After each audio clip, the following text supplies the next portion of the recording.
혁신센터에 계신 분들이시죠, 대부분. 네. 제가 여기 처음 왔어요. 이 건물을. 처음 왔는데, 굉장히 좋더라고요. 이게 전주가 혁신의 아이콘이 될 수도 있겠구나. 이런 생각, 그 기대가 사실 있고요.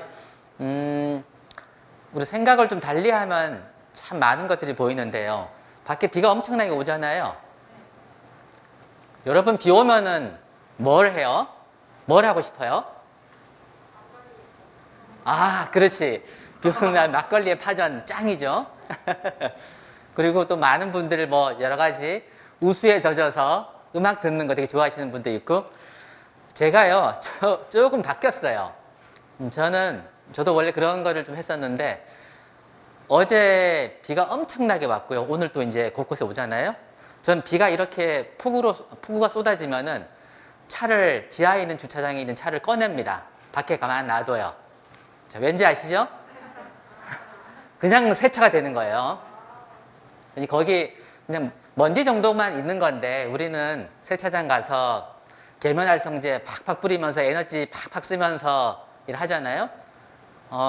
근데 어저께 제가 그렇게 했더니 우리 주민들이 몇 분이 또 그렇게 하더라고요. 그래서 위에 차를 쭈르륵 다 꺼내가지고, 비가 한 30분밖에 안 왔어요. 지금 같은 비요. 다 끝나니까 깨끗하게. 이제 우리가 약간 생각을 좀 달리 하는 거. 이게 이제 혁신의 시작 아니겠습니까? 오늘 제가 말씀드리는 건요. 사실 우리가 혁신센터가 존재하는 이유가 전주 시민의 행복을 조금이라도 더 만들기 위해서 어떻게 할 것인가. 다양한 사람들 참여로 새로운 걸 만들어가는 거. 이런 거 아니겠어요?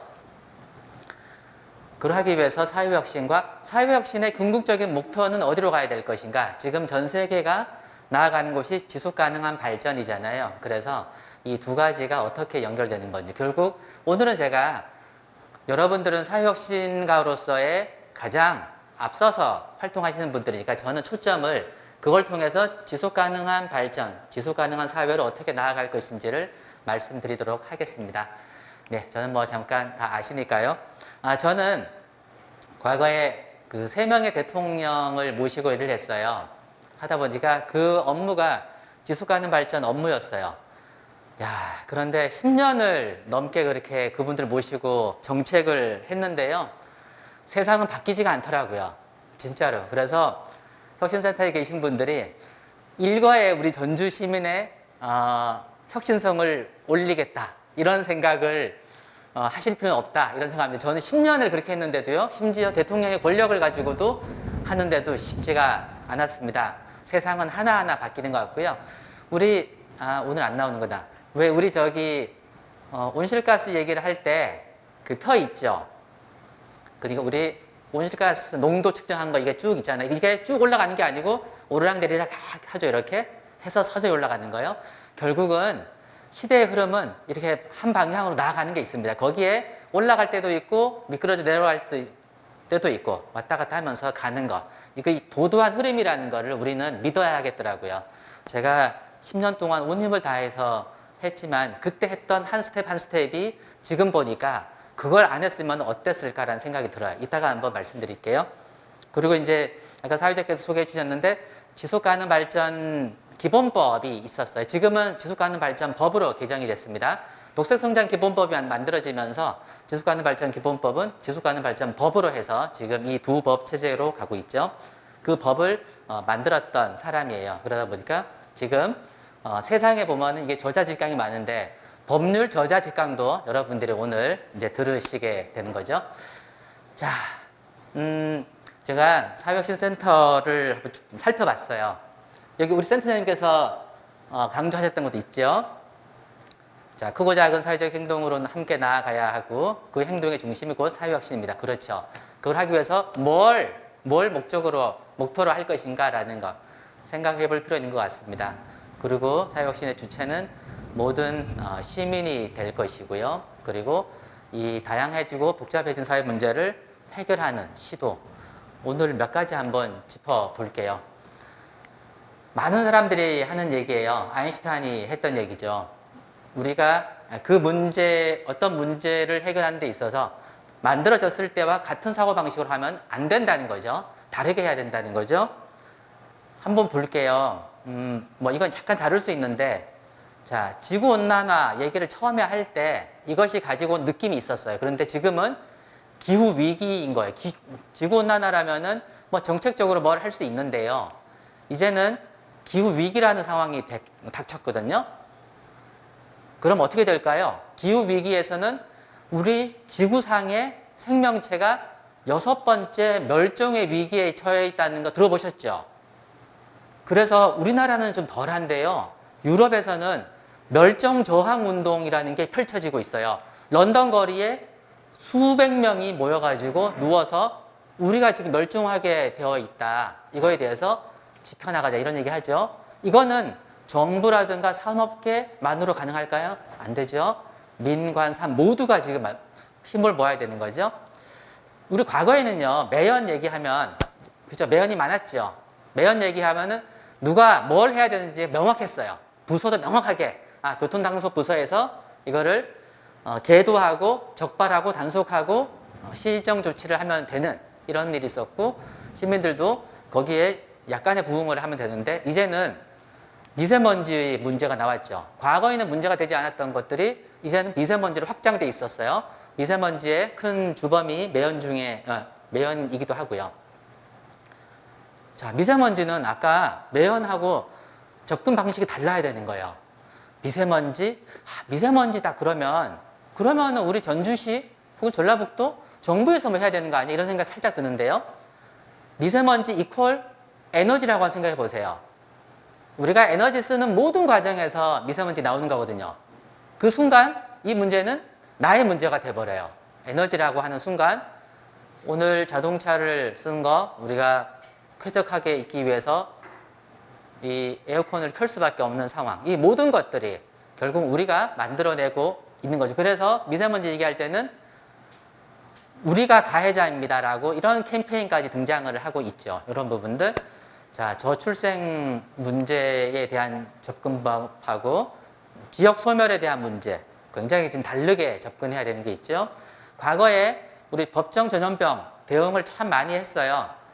그동안 있었던 체계가 있었는데 이걸로는 지금 코로나19 대응을 못하는 거죠. 완전히 그냥 바뀌었죠. 컨트롤 타워 중심으로 민, 관, 산, 학 전체가 다 달라붙어서 하고 있는.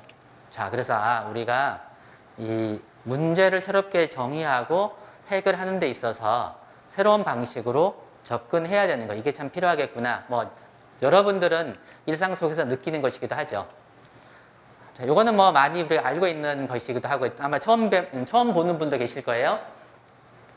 일본에 어떤 회사가 워크숍을 갔어요. 네, 그 어떤 회사는 여러분 잠시 후에 아실 거예요. 워크숍 가가지고 리모컨 하고요. 그 다음에 저기 오른쪽에 보이는 게 자이로스코프이라고요. 균형을 맞춰주는 거예요. 그래서 우리가 저기 그 도로에 한 발만 막 굴러다니는 그 모빌리티, 그 뭐라 그러죠? 자, 그런 거에 다 자이로스코프이 있어가지고 이게 잘 안 넘어지게 되는 거죠. 자, 균형 잡는 거예요. 저게 온갖 다 쓰이죠. 이 두 개를 다 주면서 이걸 가지고 뭘 할 수 없을까? 막 워크숍에서 고민을 막 하고 얘기를 해요. 그렇게 해서 탄생된 게 뭐예요? 자, 저 두 개를 합쳐가지고 만들어진 작품. 자, 그게 우리 닌텐도 위 게임. 그죠? 위 보세요. 위 다 보시면 저게 두 개 다 들어가 있는 거예요. 그래서 이거 가지고 테니스를 칠 수도 있고 낚시를 할 수도 있고, 그죠? 위치에 대해서 반응을 하니까 이런 거. 전혀 생뚱맞은 것들이 모여가지고 새로운 것들을 만들어내는 것이 이게 혁신이 일어나는 방법 중에 하나죠. 똑같은 사람들끼리 다 모아놓으면 어떻게 돼요?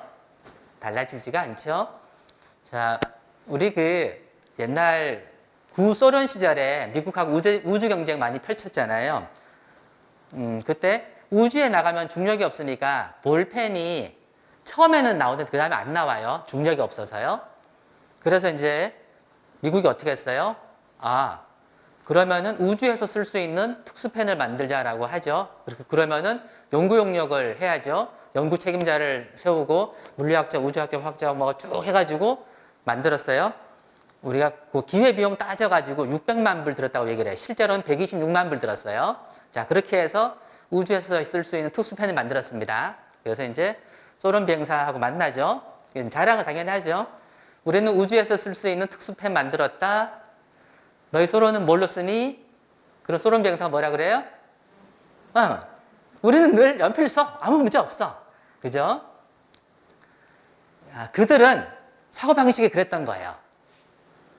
딱 얘기하면 전문가들은, 학자들은, 연구 용역해야지. 예산 세워. 쭉쭉쭉쭉 하죠. 만약에 이거를요, 공무원들한테 그대로 했으면 어떤 일이 생길까요? 공무원들한테 이 문제를 해결해 그러면 공무원들은 첫 번째, 소관부서가 어디야? 예산 확보해 놨어? 추진할 수 있는 근거는 있는 거야? 그죠? 이런 거. 우리가 사법부 얘기를 할 때 여러분들 뉴스를 보시면 검찰 출신의 변호사 출신의 비검찰 출신 이런 얘기가 되게 나와요. 이게 왜 나와요? 비슷한 사람들끼리 모아놓으면은 변화가 없어요. 그래서 항상 이 대법원 구성에 있어서도 비검찰 출신, 판사 출신, 그다음 변호사 출신 이 다양한 분들로 모아야 된다 이런 얘기 늘 하게 되죠. 이 균형을 깨려고 하는 분들이 있고 균형을 맞추려고 하는 분들이 있어요. 아까도 거꾸로 가서 만약에 초등학생 한 명이 그 나사에 있었으면 틀림없이 다른 얘기를 하게 되겠죠. 이런 것들. 그러니까 그런 고민을 한번 해보고요. 요 다 아는 거. 제가 그 기상청 정책자문위원을 하고 있어요. 오랫동안 하고 있는데, 그러니까 이 기상현상에 대해서는 좀 이해를 하게 되겠더라고요. 요거는 기상학자인 로렌츠 박사가 얘기를 했던 건데, 브라질에서 나비가 날개짓을 하면 미국에서 토네이도가 분다는 거죠. 그죠? 이게 그 유명한 나비 효과라고 얘기를 하죠. 사실 연관이 안 된 게 없죠. 그런 것들이 있고요. 생각을 약간 하면 다 연결을 한번 해보는 거예요. 자, 요새 빙하 얘기를 많이 해요. 이제 온실가스 얘기하니까 지구온난화, 빙하가 녹으면 어떤 일이 생길 것인가 라는 거예요. 그런데 지금 제가 꺼냈던 이유는 요거를 보여주는 거는 미국의 지질자원국에서 발표한 거예요. 빙하가 녹으니까 지진이 전 세계적으로 확산된다는 거예요. 그 느낌 오세요? 아니, 아세요? 왜 우리 그 옛날에 지구과학 시간에 보면 지구는 뭘로 돼 있어요? 딱딱한 지각, 그죠? 우리 살고 있는 지각 이게 있고 그 밑에 들어가면은 멘틀, 그죠? 액체처럼 계속 움직이고 있죠? 그리고 안에 이제 뭐 외핵, 내핵이 있잖아요. 그럼 가만히 생각해 보세요. 어마어마한 빙하는 우리 전주시만큼 큰 거예요. 이게 있는데 이게 녹아버렸어요. 그러면은 액체 위에 떠 있는 거지 않습니까? 그러면 이게 약간의 지각 변동이 생기겠죠. 그러면서 이게 연쇄적으로 모든 반응을 불러일으키는 거죠. 이게 모두에게 지금 생기는 이 지진도 결국은 저기에서 영향을 받고 있구나라는 거예요. 지금 우리가 한번 쭉 사회가 돌아가고 있는 거를 한번 살펴보면서 한번 들어가 볼게요. 요즘 세상에 어떤 특별한 문제들이 있을까? 요 그래프는 보신 분도 계실 거예요. 매년 세계 경제 포럼에서 발표하는 글로벌 리스크 보고서가 있거든요. 거기에서 이거는 10년 동안 국가와 산업계에 지대한 영향을 미칠 수 있는 거를 선정하는 건데 35개를 선정했는데요. 그 중에 발생 가능성이 높은 거 이거 하고요. 그 다음에 발생했을 때 영향도가 높은 거를 쭉 점수화를 한 거예요. 자, 볼까요? 발생 가능성이에요. 가장 발생 가능성이 높은 위험도가 극단적 기후현상 발생이에요. 두 번째가 기후변화 대응 실패하는 거. 그리고 인간 활동의 환경 피해. 4번이 전염병, 5번이 생물 다양성 감소. 쭉 보시면 1위부터 5위까지 발생 가능성이 높은 거 5가지 중에 4개가 환경 문제인 거예요, 현재. 이제 이겁니다. 이 표에 보시면 이쪽이 발생 가능성이고요. 이쪽이 발생했을 때 영향. 그러니까 이쪽에 있는 게 가장 위험한 거죠. 여기에 보면은 1, 2, 3, 4, 5 이게 다 녹색이 환경 분야죠. 빨간색 하나 있어요. 빨간색이 바로 이게 전염병이죠. 발생했을 때 영향도가 가장 큰 거 코로나19 딱 그거죠. 그리고 기후변화 대응 실패라든가 대량살상무기, 생물다양성 감소, 천연자연의 위기 이런 문제들이 영향도가 있을 거다라는 거예요. 우리 영화 이게 10년 전에 나왔던 영화죠. 이 영화 보신 분 계세요? 아직 아무도 안 보셨어요? 우리 한번 혁신센터에서 이 영화 보는 것도 괜찮을 것 같습니다. 컨테이전이라는 영화예요. 영화 보신 분들, 요새 이거를 보신 분들이 있어요. 왜 보셨냐면, 이 영화에서 말하는 것이 지금 코로나19하고 너무나 똑같은 거예요. 심지어 원인과 경과 과정조차. 물론 제일 나중에 왜 그랬는지가 나옵니다. 자, 이 영화를 한번 같이 보는 것도 좋겠다. 사실 코로나19를 경고하듯이 만들어진 영화처럼 느껴질 거예요. 자, 과학자들의 경고가 있습니다. 기후변화가 전염병 확산을 부른다는 거죠. 기후변화로 인해서 야생동물의 서식지가 파괴가 되거나 그래서 옮겨가야 되는 거예요. 옮겨가는 과정에 얘가 배설물을 떨어뜨릴 수도 있고요. 또 인간과 접촉할 수도 있게 되겠죠. 그리고 또한 인간의 탐욕이 이 야생동물 그 멀리서 살고 있는 그 동물들을 잡아다가 먹거나 이런 용도로 혹은 뭐 관상용으로 하면서 접촉을 하게 되겠죠. 이런 문제들. 과거에 우리는 이거 알잖아요. 과학자들이 아마존 밀림에 가서 연구를 하는데 들어갈 때까지는 몰랐어요. 근데 감기에 걸렸던 거죠. 들어가서 며칠 지났더니 감기에 걸린 걸 알았어요. 그래서 어때요? 한 종족이 다 죽은 거 아시죠? 자, 그런 사례가 있어요. 그래서 과학자들이 그런 데 들어갈 때는 철저하게 검사하거나 이런 거 영화를 보면 그런 장면이 좀 나올 거예요. 어떤 사람이 아마존 밀림을 갔는데 철저하게 이 검사를 쭉 하는 겁니다. 쭉 해서 왜 하냐 그랬더니 만약 감기 바이러스라도 있으면 저기 있는 사람들 다 죽을지 모른다. 그런 걱정을 하죠. 자, 이런 문제들. 이건 지난해 있었던 모습이에요. 지금 우리가 지금 느낌이 뭐죠? 작년에 비해서는 올해는 기후 패턴이 확실히 바뀌었다는 것을 느끼게 되죠. 장마가 아니고 지금 국지성으로 어제는 호우특보까지 중간중간에 내려졌었죠. 자, 그런 상황이 벌어지고 있고요. 왼쪽은 지난 6개월 동안 불탔던 호주 사진이고요. 오른쪽은 시베리아, 동토의 땅이라고 하는 시베리아가 40도까지 올라가는 이런 문제들이 발생했죠. 그리고 캘리포니아는 불타는 게 그죠? 끊임없이 건조해서 불타는데 지금 또 최악의 상황을 맞고 있다고 얘기를 하고 있죠. 자, 건조하고 온도가 올라가면 왜 이렇게 불이 자주 날까요? 기본적으로 온도가 올라가면은 증발산양 그러죠. 이게 습기가 빨리빨리 증발이 돼요. 자, 그러면서 바짝 건조하게 되죠. 그러고 나서 자연적인 요인에 의해서 바람이 불면 나무들도 살랑살랑살랑 마찰을 일으켜요. 이러면서 자연적으로 불이 발생할 수도 있습니다. 물론 인위적인 것도 있긴 하지만요. 자, 그런 상황들. 그래서 탄소 중립 선언이라는 거를 하게 되는데 우리 앞으로 전 세계 모든 사람들의 삶을 바꾸는 게 바로 탄소 중립일 겁니다. 탄소 중립이 느낌이 아직 안 오죠. 저거는 정부가 해야 되는 거야. 누군가가 하겠지라고 생각하는 거거든요. 이게 어떤 의미가 있냐면요. 전주에 사시는 분들이 여기 뒷산하고 앞산 산책을 가잖아요. 자, 트레킹 가는데요.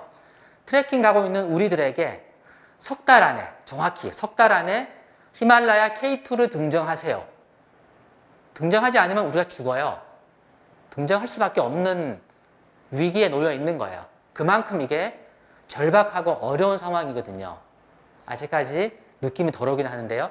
근데 사람들은 쉽게 생각을 하는 게 있어요. 탄소 중립이라는 게 넷 제로잖아요. 순수하게 제로.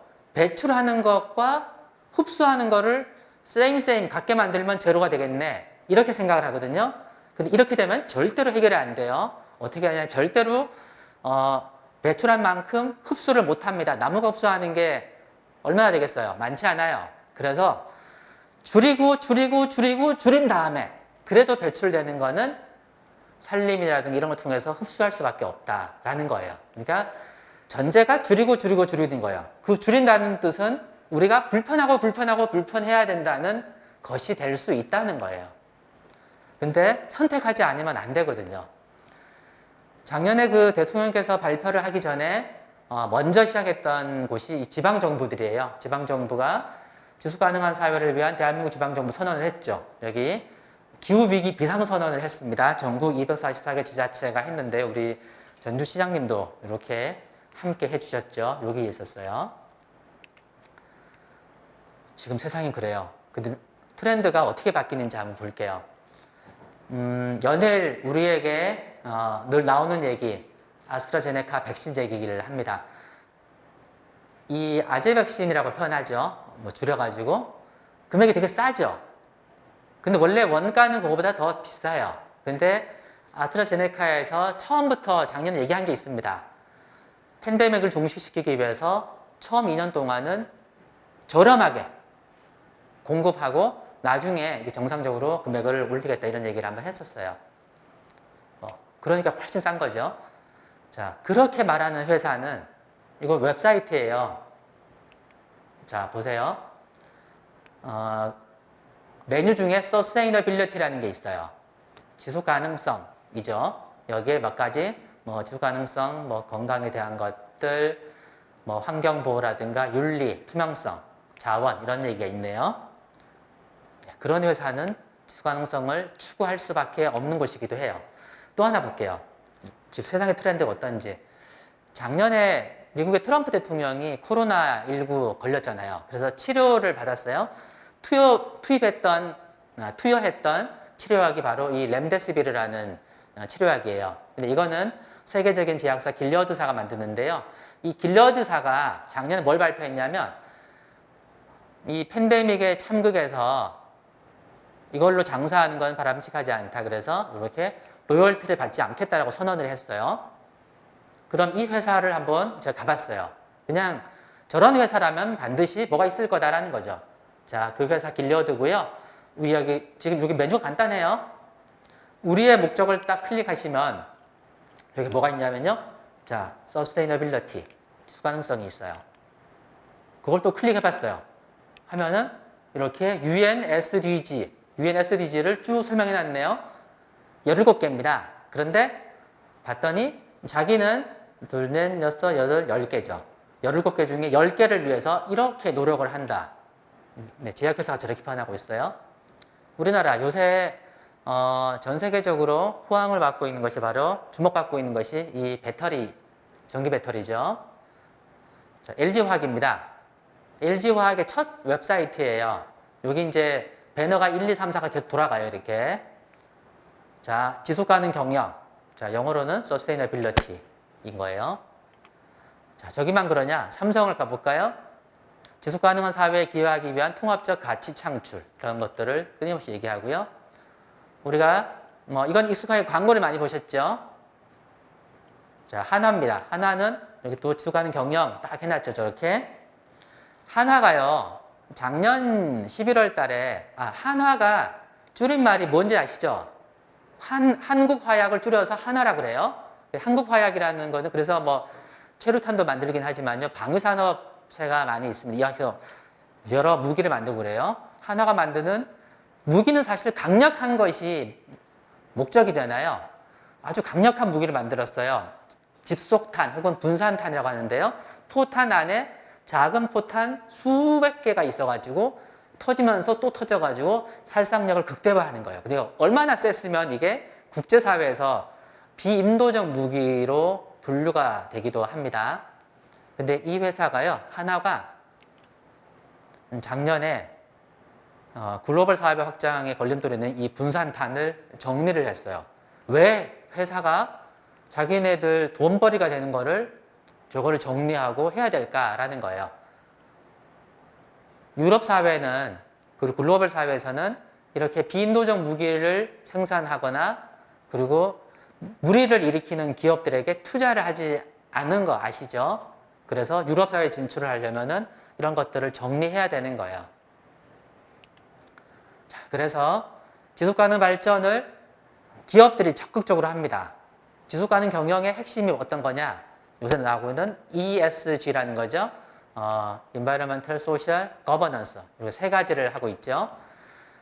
이거는 기업은요, 정부가 해라 마라 해서 움직이는 게 아니고요. 그들이 당연히 미래 사회가 어떻게 될지를 알기 때문에 가고 있는 거예요.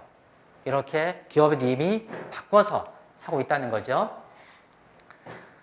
작년 또 연말에 우리가 하이닉스 계열 8개 회사가 갑자기 선언을 한 게 있어요. 뭘 선언했냐면 RE100 참여 선언을 한 거예요. RE100이라는 거를 이제 우리는 익숙하게 듣게 되죠. RE가 리뉴어블 에너지 100인 거예요. 그러니까 재생 가능 에너지 100%로 만드는 국제 캠페인인 거예요. 여기에 지금 다들 가입을 하고 있어요.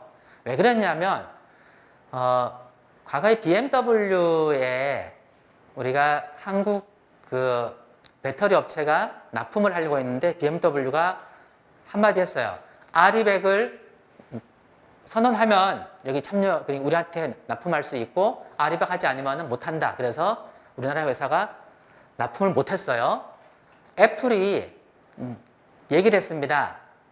우리에게 반도체를 공급하려면 그 회사는 반드시 RE100을 해야 된다라는 거예요. 그렇지 않으면 우리에게 반도체 납품 못한다. 대신 우리는 대만의 TSMC인가요?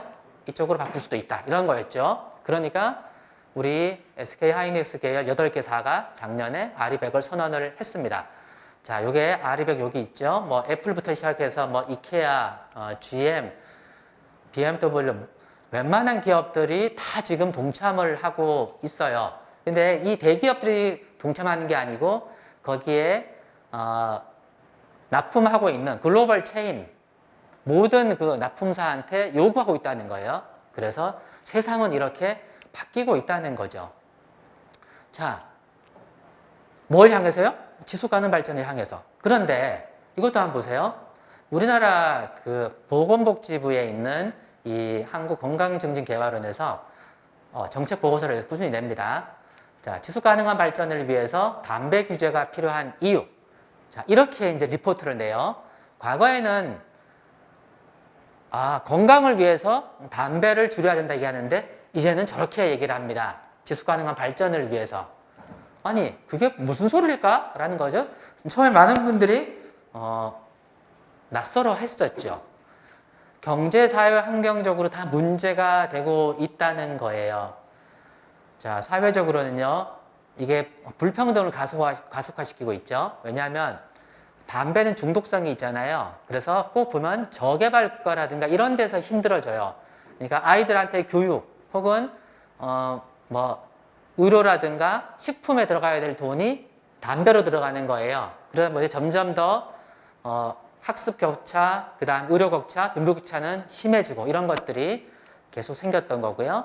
또 환경적으로는 이거 경작할 때 필요한 토지가 필요한 건 전 세계 살림의 2%에서 5% 정도 매년 없어지는 것부터 시작해가지고 이 담배 경작하는 사람들에게 니코틴병 이런 것들이 좀 생기기도 하고요. 여러 가지 있었고 경제적으로는 아시다시피 흡연으로 인한 의료비 발생이라든가 생산성 감소 이런 경제 손실이 엄청나게 크죠. 어찌됐든 경제, 사회, 환경의 모든 측면에 지속 가능 발전을 저해하고 있는 것이 담배였다라는 거예요.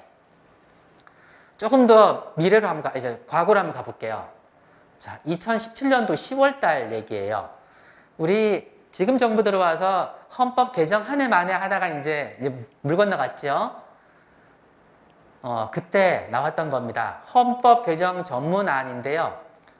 대통령이 발의한 안이 있고요. 또 명색이 국회가 헌법을 입법기관이잖아요. 그래서 국회도 헌법 개정 특위를 만들어서 자문위원회를 구성했습니다. 전문가들로. 그래서 헌법 전문의 개정안을 가지고 왔어요. 쭉 보시면 빗줄 친 게 새로 들어간 내용입니다. 쭉 보세요. 모든 분야에서 지속 가능한 발전을 추구함으로써 우리와 미래 세대의 라고 해놨죠. 헌법학자들이 도대체 뭐를 알았길래 이 전문에다가 이거를 꼭 넣으려고 했을까라는 거죠. 자, 이 모든 것이 이 지속가능 발전 목표로 나아가고 있다는 거예요. 전주시의 모든 행정과 하는 일들은 이 17개에 다 들어가죠. 우리 전주혁신센터가 지향하고 있는 모든 것들은 저 안에 다 포함이 되어 있습니다. 지금 전 세계 곳곳에서는 우리는 1번을 위한 혁신 아이콘을 가지고 있어. 혹은 우리 혁신센터는 3번을 타겟으로 하고 있어. 우리 가끔씩 그런 거 알잖아요. 어떤 고등학생, 맞죠? 청소년이 그 바닷물에 있는 이 플라스틱 그거를 모으는 것들을 착안해주고 이거를 개발하고 실제로 만들어가기도 하고, 자, 그런 것도 이 혁신이라는 거를 어떤 분야에서 혁신할 거냐? 그래서 1번부터 17번 이렇게 딱 나오죠. 그 심지어 행안부가 사회적 가치 끊임없이 홍보하고 있잖아요. 사회적 가치 얘기할 때 제가 오늘 슬라이드 안 가져왔는데요. 시간이 많지 않아서 사회적 가치를 추구하는 데 있어서 이거를 추구하면 된다. 이렇게 분명하게 얘기를 하고 있습니다. 자, 그런 거. 그 유엔의 방향과 방침 혹은 나아가야 하는 추세를 받아서 우리나라도요, 이 지속가능 발전 기본계획을 작년에 수립을 했죠. 물론 2018년도 12월 달에 처음 만들었고요. 그 다음에 작년에 다시 수정 보완을 했습니다. 이런 모습으로 되어 있고요. 근데 이게 뭐 크게 4가지로 되어 있긴 하지만 목표 1번부터 17번까지가 다 포함되어 있는 것이기도 합니다.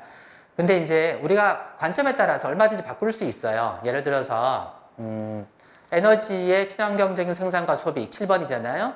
어떤 나라는요, 환경이 아니라 이게 여기 경제, 번영에 들어가 있습니다. 이거는 우리의 선택에 따라서, 지금 상황에 따라서 달라지는 것이기도 하죠. 자, 그러면 지금까지 모든 방향, 기업들도 지속 가능성을 추구하고 있고, 정부도 그렇고 하고 있는데, 그럼 지속 가능 발전이 뭘까? 한번 고민을 해보자고요. 우리가 일상생활 속에 참 많이 쓰는 단어예요. 지속 가능성 얘기. 심지어 국민연금의 지속 가능성을 담보해야 된다. 혹은 우리 혁신센터의 지속 가능성을 어떻게 할 거냐부터 시작해가지고 많은 얘기를 다 합니다. 생존하에 지속되는 수지타산이 맞는 개발과 보존의 조화, 안정적인 선한 영향력 이런 게 쭉 있는데 뭘까라는 고민이 있죠. 그런데 이 3가지로 다 모아집니다. 우리가 쓰고 있는 지속 가능성이라는 것은 우리 가장 많이 쓰고 있는 게요, 제일 아래 거예요. 일반 우리 시민들도 늘 쓰고 있는 거죠. 비즈니스가 되든 혹은 어떤 기관이 되든 조직이 되든 이거의 생존 능력. 그래서 굳이 영어로 쓰면 비아빌리티를 표현합니다만 이런 비즈니스라든가 조직의 생존 능력을 얘기할 때 우리가 쓰고 있고요. 틀린 말은 아니라는 거예요. 자, 그렇게 쓰고 있고요. 우리가 사회정의 얘기할 때 정의사회 구현, 이게 아주 옛날 얘기긴 한데 우리가 응답하라 1994, 그죠? 응팔 이런 데 보면은 정의사회 구현이라는 것이 그분이 얘기하는 전두환 대통령이 말했던 정의사회하고 대다수 시민들이 말했던 거하고 또 차이가 나지 않는 같은 것임에도 불구하고 그 용어는 같지만, 자, 어찌됐든 우리가 지속가능성 얘기할 때 가장 많이 쓰는 게 이거예요. 일반 시민들이. 자, 그러고 나서 우리 이제 사회혁신센터라든가 이런 데 계신 분들은 이제 좀 더 올라와요. 그래서 사회적 가치의 지속적인 창출이라는 거예요. 이런 가치, 이러한 정책, 이런 사업들의 지속적인 추진. 그래서 사회의 변화를 이끌어내는 거죠. 그래서 컨티뉴티, 꾸준하게 나아갈 수 있는 그런 것이거든요. 자, 있고 우리가 오늘 말하는 이 유엔에서 말하는 지속가능 발전 목표에서 지속가능성이라고 하는 거는 서스테이너빌리티. 아까 그 외국의 혹은 국내의 기업의 웹사이트에 보시면 다 지속가능성이 서스테이너빌리티였죠. 그래서 경제, 사회, 환경의 지속가능성을 얘기를 하는 거예요. 그래서 오늘은 요거에 대해서 우리가 좀 더 알아보는 시간. 그 아래에 있는 2개는 우리가 다들 잘 알고 있는 거잖아요. 그 지속가능성이라는 것이 정말로 전 세계 모든 곳에서 앞서가고 있고 하고 있는 거예요. 하다못해 이 어벤져스 시리즈도 사실은 메시지가 딱 하나가 있습니다. 이건데 요거는 이제 인피니티 워를 가지고 온 거예요. 이 영화 다 거의 보셨죠? 네. 혹시 안 보신 분 손 들어보세요. 아, 네. 한 분 정도 안 보셨군요. 이거 한번 보세요. 근데 이거 보시려면은 이 앞에 나온 전편 18편을 봐야 되거든요. 그런데 그걸 걱정하지 마세요. 그냥 인터넷 그 유튜브에서 어벤져스 시리즈 한 방에 정리하기 딱 치면은요, 10분 동안 18편을 다 보여줍니다. 자, 해서 얘가 누구고 뭐 어떻게 됐고 그래서 여기까지 왔다라는 거예요. 저 제일 위에 있는 원래 생명체라고 하죠. 근데 이제 사람 비슷하니까 사람이라고 할게요. 자, 타노스, 그죠? 타이탄 행성에 살고 있는 타노스고요. 그리고 지구에 살고 있는 이런 사람들, 캡틴 아메리카부터 해서 아이언맨 쭉 있고요. 그러니까 이 전편이 뭐 아이언맨 1, 2, 3, 뭐 캡틴 아메리카 1, 2, 뭐 이런 거예요, 그죠? 그리고 다른 행성에 살고 있는 사람들이 쭉 있어요. 타노스가 우주를 돌아다니면서 지구를 딱 만났잖아요. 그러면 지구에 있는 생명체, 사람의 절반을 없애는 거잖아요. 그것도 빈부격차, 남녀노소 상관없이 공평하게 절반으로. 요새 말하는 이 공정성이 그건지는 모르겠습니다만 여튼 타노스는 그런 생각으로 했던 거죠. 근데 왜 그랬을까? 한번 보는 거예요. 영화를 다 보셨으니까 만약 보셨는데 이 메시지를 생각 안 하셨으면 영화 다시 보셔야 되는 거예요. 한번 자 짧게 볼게요. 여기 인구 폭발과 자원 고갈 때문에 멸망을 앞둔 행성 타이탄이 있습니다. 이 타이탄에 살던 지적 생명체 중 가장 강한 힘과 육체를 가지고 있던 타노스는 남녀노소 빈부귀천을 따지지 말고 공평하게 인구의 절반을 죽여서 나머지 절반이라도 살리자는 극단적 해결책을 실행에 옮겼고, 그런 그를 막아선 동족들에 의해 우주로 추방됐다가 아이러니하게도 타이탄 행성의 멸망 후 유일한 생존자로 남게 되었는데요. 이런 경험 때문에 우주의 멸망을 막고 우주의 균형을 유지하는 것이 삶의 목적이자 인생의 의미라고 하는 타노스는 네.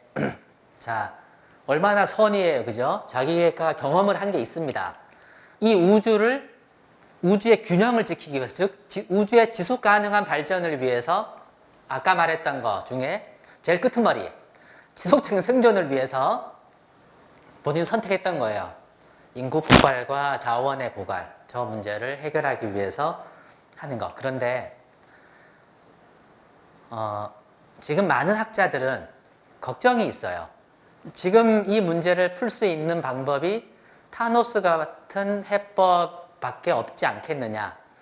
여러분들에게 이 문제를, 인구 폭발과 자원의 고갈, 이 문제예요. 지금 미세먼지 문제도 결국 우리의 수많은 인간들이 편리하고자 에너지를 펑펑 쓰면서 생겼던 문제죠. 이걸 하지 않기 위해서 이제부터 자전거를 타셔야 되고, 우리가 매일매일 아침마다 머리 감는데 머리도 감는 거 자제해야 되고요. 그리고 오늘 이거 에어컨 끄면 꿉꿉하고 그냥 짜증납니다. 불 켜져서 팍 올라가요. 그런데 그렇게 살아야 된다고 하면 여러분들 흔쾌히 그랬어. 알았어. 이렇게 하겠어요? 저 자신 없습니다. 이런 상황인 거예요. 만약에 우리가 대한민국이 정말 잘하는 것 중에 하나가 분리수거. 물론 다른 나라가 뭐 잘하는 것도 많이 있습니다만 이거를요, 어제까지 안 하고 7월 1일부터 한다고 생각해 보세요. 그러면 어떤 일이 생길까요? 인터넷 난리가 났죠? 그동안 너네 뭐 했길래 이따구로 하냐고 막 그냥 사람들이 불편한 걸 조금도 참지 못하는 이런 문화가 있더라고요. 그래서 참 걱정이 많아요. 어찌됐든 마블 스튜디오사조차도 이러한 지속 가능성을 어떻게 해야 될 것인가라는 거예요. 그거의 시작은 바로 이거였죠. 우리가 성장의 한계에 봉착할 수밖에 없다는 거예요. 로마 클럽에서 1972년도에 발표를 했던 건데요. 이거 한번 보시죠. 이게 72년도에 모여가지고 이 성장의 한계를 발표를 했는데요. 어떤 거였냐면 여기 보시면 70년에서 2000년까지 향후에 우리가 어느 시점 되면 이 성장의 한계에 부딪히고 경제 붕괴에 따른 인구 감소가 생길 거다라는 경고를 했어요. 72년도에 점선 있죠? 점선이 당시에 저렇게 전망이 될 거라는 거예요. 1인당 식량이라든가 1인당 서비스 거기에 맞춰서 비재생 가용 자원, 우리가 자원을 늘 이용하는 거잖아요. 어떻게 될 것인지를. 자, 점점점이었고요. 그리고 30년이 지나서 실제로 로마 클럽에서 발표한 것이 맞는지 내가 한번 검증해 볼게. 많은 학자들이 검증을 한 거예요. 이 실선 두꺼운 거 있죠. 두꺼운 게 실제로 검증했던 거예요.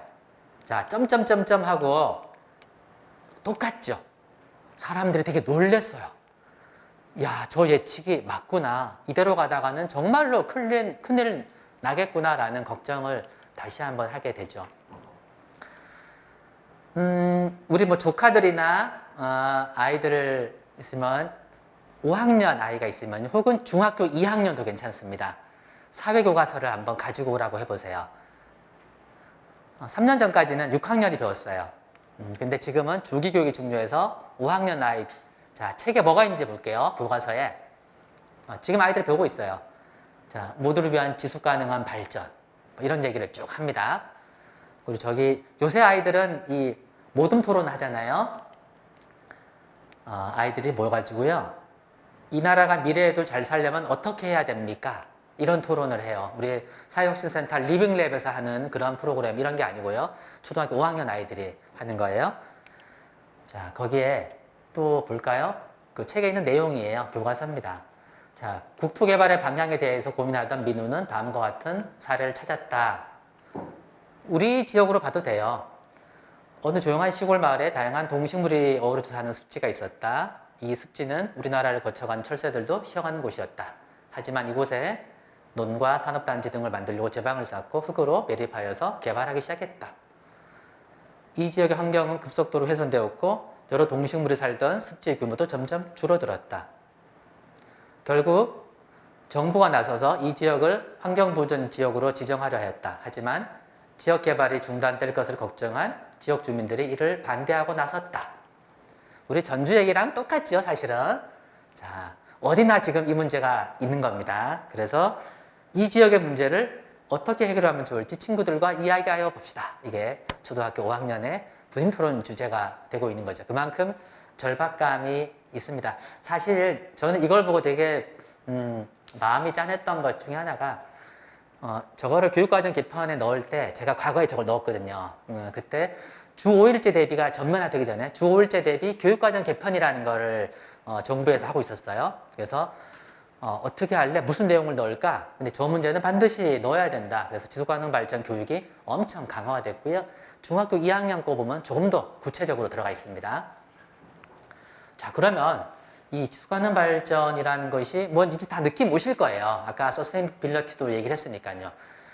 쉽게 이렇게 보면 제일 좋습니다. 경제, 사회, 환경의 균형 잡기라는 거예요. 왜 균형을 잡는 거죠? 그동안은 우리가 경제 성장 중심으로 해왔던 거잖아요. 우리가 어떤 개발을 하는 데 있어서 뭐 사회 갈등, 오랫동안 있었던 분과 지금 어떠한 이익을 찾기 위해서 떠날 사람들, 갈등이 생길 수 있죠. 그리고 환경 훼손 있을 수 있죠. 이런 것들을 감안하고 경제 성장 해봅시다라고 했던 거예요. 요새는 이런 게 적은데 적어도 이런 문제가 또 생기더라고요. 예전에는 정말 심했어요. 우리가 요 지역, 완산구 어느 지역을 개발고시를 딱 냅니다. 그러면 그 다음날, 오늘 냈어요. 근데 그 다음날 하룻밤 잤는데 어떤 일이 생겨요? 앞집에, 내가 알거든요. 앞집에 이분은 개를 안 키워. 근데 그 다음날 봤더니 개가 20마리가 막 있고요. 자, 뒷집에는 거기에 뭐 나무가 쫙 심어져 있고요. 밭에 원래 나무 없었거든요. 나무가 쫙 심어져 있고 이런 일이 생겨요. 그분들을 빚내서 그렇게 하는 거예요. 왜냐면 하나하나 다 보상을 받으면 되니까요. 그러니까 이분들은 끝까지 개발을 해야 되는 거예요. 근데 옆집에 살고 있는 우리 김씨 아저씨는, 김씨 할아버지는 내가 여기를 왜 떠나는데, 지금까지 살았는데, 난 있을래. 그 전까지 친하게 지냈던 이 마을이 갈등에 휩싸입니다. 결국 환경이 파괴되고요. 나중에 봤더니 이 사회적 갈등을 치유하는 비용, 그 다음에 환경 훼손을 복원하는 비용 따졌더니 경제성장의 과실을 다 상쇄하더라라는 거예요. 그래서 경제사회 환경을 조화롭게 하자라는 건데요. 이게 되게 저거예요. 애매한 겁니다. 조화로운 발전. 이런 누가 말 못해요. 그럼 어쩌라는 건데. 이게 어쩌면 이게 말이 가지고 있는 어폐가 될 수 있거든요. 저게 이상한 거예요. 그래서 어떻게 하냐? 지금은요, 이렇게 경제사회 환경 중에서 환경 우선적으로 판단하는 거, 그리고 사회 문화적인 거, 경제적인 측면은 제일 나중에 판단해도 실패하지 않는다는 거야. 그 뒤에서 한번 볼게요. 왜 그런지 실제로. 자, 그리고 유엔에서 정하는 지속가능 발전의 정의는 이겁니다. 미래 세대의 필요를 충족시킬 능력을 저해하지 않으면서도 현재 세대의 필요를 충족시키는 발전. 뭐 쉬운 말로 되게 어렵게 이게 영어로 표현하는 거를 한국말로 바꾸니까 저렇게 돼요. 여기서 중요한 포인트가 뭐죠? 현재 세대, 미래 세대 중에 미래 세대예요. 현재 세대는 우리가 100년 살다가 가면 끝나는 거지만 미래 세대는 앞으로 수십 세대를 거쳐서 와야 되는 거거든요. 대표적으로 이런 거예요. 우리 여러분들은 다 전주에서 많이 사셨죠? 그러면은 우리 전주의 내과에서 이런 데서 가재를 잡고 놀았던 추억이 있을 거예요. 정말 가재들 보면 가재는 이게 뒤에 새끼를 품는 게 그 꼬리에 품고 있잖아요. 이거를 여러분들은 딱 그 눈빛 보니까 안 그런데요. 짓궂은 장난치는 아이들은요. 그거를 손으로 탁 쳐요. 그러면은 가재 뒤에 있던 새끼 가재들이 쫙 퍼집니다. 뭐 이런 경험들이 있어요. 근데 지금 아이들한테 제가 학교에 가서 가재가 어디에 사니? 라고 물어보면 아이들이 뭐라 그래요? 맞아요. 수족관하고 바닷가 그리고 본 적이 없는 거예요. 시내에서 우리 엄마, 아빠, 이모들, 삼촌들이 가지고 놀았다는 건 생각을 못 하는 거예요. 얼마나 이기적이에요. 우리들은 그런 경험이 있고 우리 아이들은 그런 경험이 없는 사회. 이게 과연 맞을까요? 그래서 미래 세대에 우리가 방점을 두는 것이기도 합니다. 여튼 이거를 하도 어렵게 해서 경제사회 환경의 균형 잡기라고 우리 정부에서 있을 때 얘기를 했죠. 자, 요거는요, 한번 우리한테는 녹색 성장이 워낙 익숙해가지고 10년 동안 얘기를 했기 때문에 어떤 차이가 있는지 살짝 보여드리는 거예요.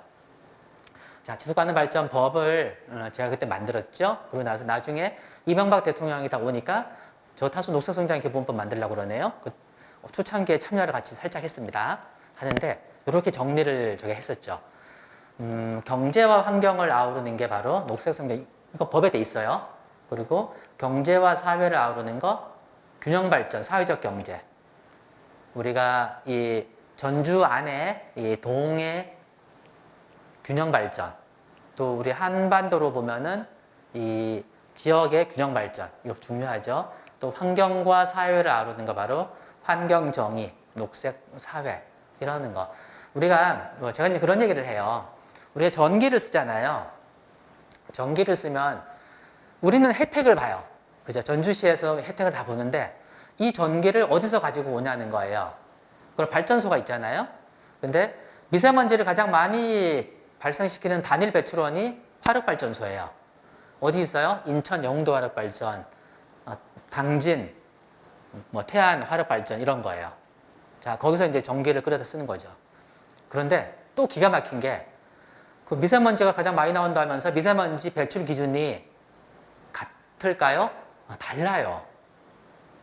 이게 수도권에 있는 영도 화력발전의 미세먼지는 되게 엄격해요. 근데 수도권이 아닌 이 지역에 있는 거, 당진, 태안 혹은 저쪽에 경남에 있는 삼천포 화력발전 이런 데는 느슨합니다. 펑펑 마시는 거. 이게 과연 정의로운 것인가? 이런 거에 우리는 의문을 던질 수밖에 없는 거죠. 그 차이는 저겁니다. 원래 기준이 있었는데, 그러니까 원래 정상적으로는 이 지역에 있는 기준으로 다 맞춰놨는데 수도권 대기 특별법을 새로 만들게 됐어요. 인구가 너무 많으니까 여기에 이런 것들이 영향을 많이 주니까 더 엄격하게 하자 이렇게 했던 차이인 거죠. 근데 그러려면 다 같이 맞춰야 되는 거 아니겠어요? 이게 서울 사람만 마치 소중한 것처럼 오해될 수 있거나 이러면 안 되잖아요.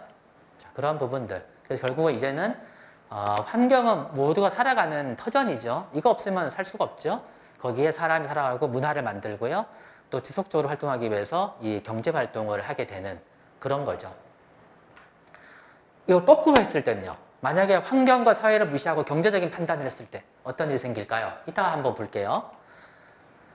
자, 그럼 지속가능 발전의 특징 5가지를 한번 볼게요. 우리가 초등학교하고 중학교 아이들이 배우지 않는 부분이긴 해요. 근데 이러다 보니까 이제 고민이 많습니다. 저거 너무 우리가 해야 되는 거 맞아? 자, 포괄성이죠.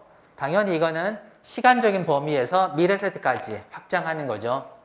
그러니까 선출직 공무원들이 참 부담스러워하는 거예요. 나 임기 동안 뭘 보여주고 싶은데 30년 뒤를 하라고 하니 어째자는 거냐, 뭐 이런 고민들이요. 우리가 브라질 꾸리찌바를 혹시 여행 가신 분 계세요? 브라질 꾸리찌바? 배낭여행 가실 때? 아니에요. 하긴 이게 우리나라 반대 방향이 있더라고. 지구 반대쪽에. 거기 가면은요, 지금 서울에 있는 것처럼, 우리도 그렇죠, 여기도, 전주도. 버스가 이제 딱 오면은, 초록버스, 빨간버스, 노란버스, 이제 이게 막 댕겨요, 서울 같은 경우는. 그리고 원조원이 딱 나오고, 또 버스 전용차로 있고요. 근데 구리찌바 가면은 비슷해요.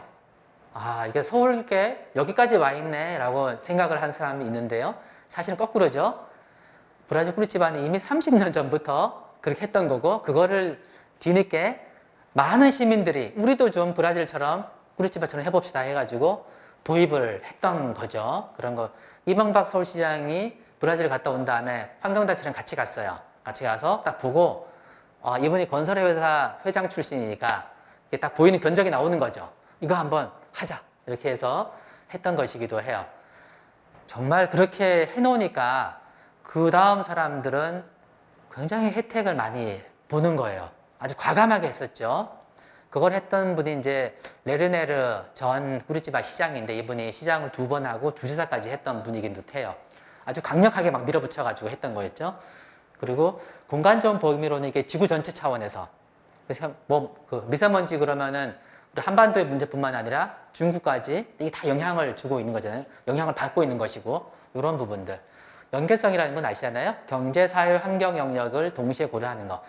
이게 환경정책인지 경제정책인지 헷갈려요. 에너지 정책을 수립하면, 옛날에는 이게 경제정책이었거든요. 어느 순간 에너지를 쓰면 환경 문제가 굉장히 나빠지는 겁니다. 그래서 이게 환경 문제가 돼버렸네. 그래서 온실가스를 누가 담당할래?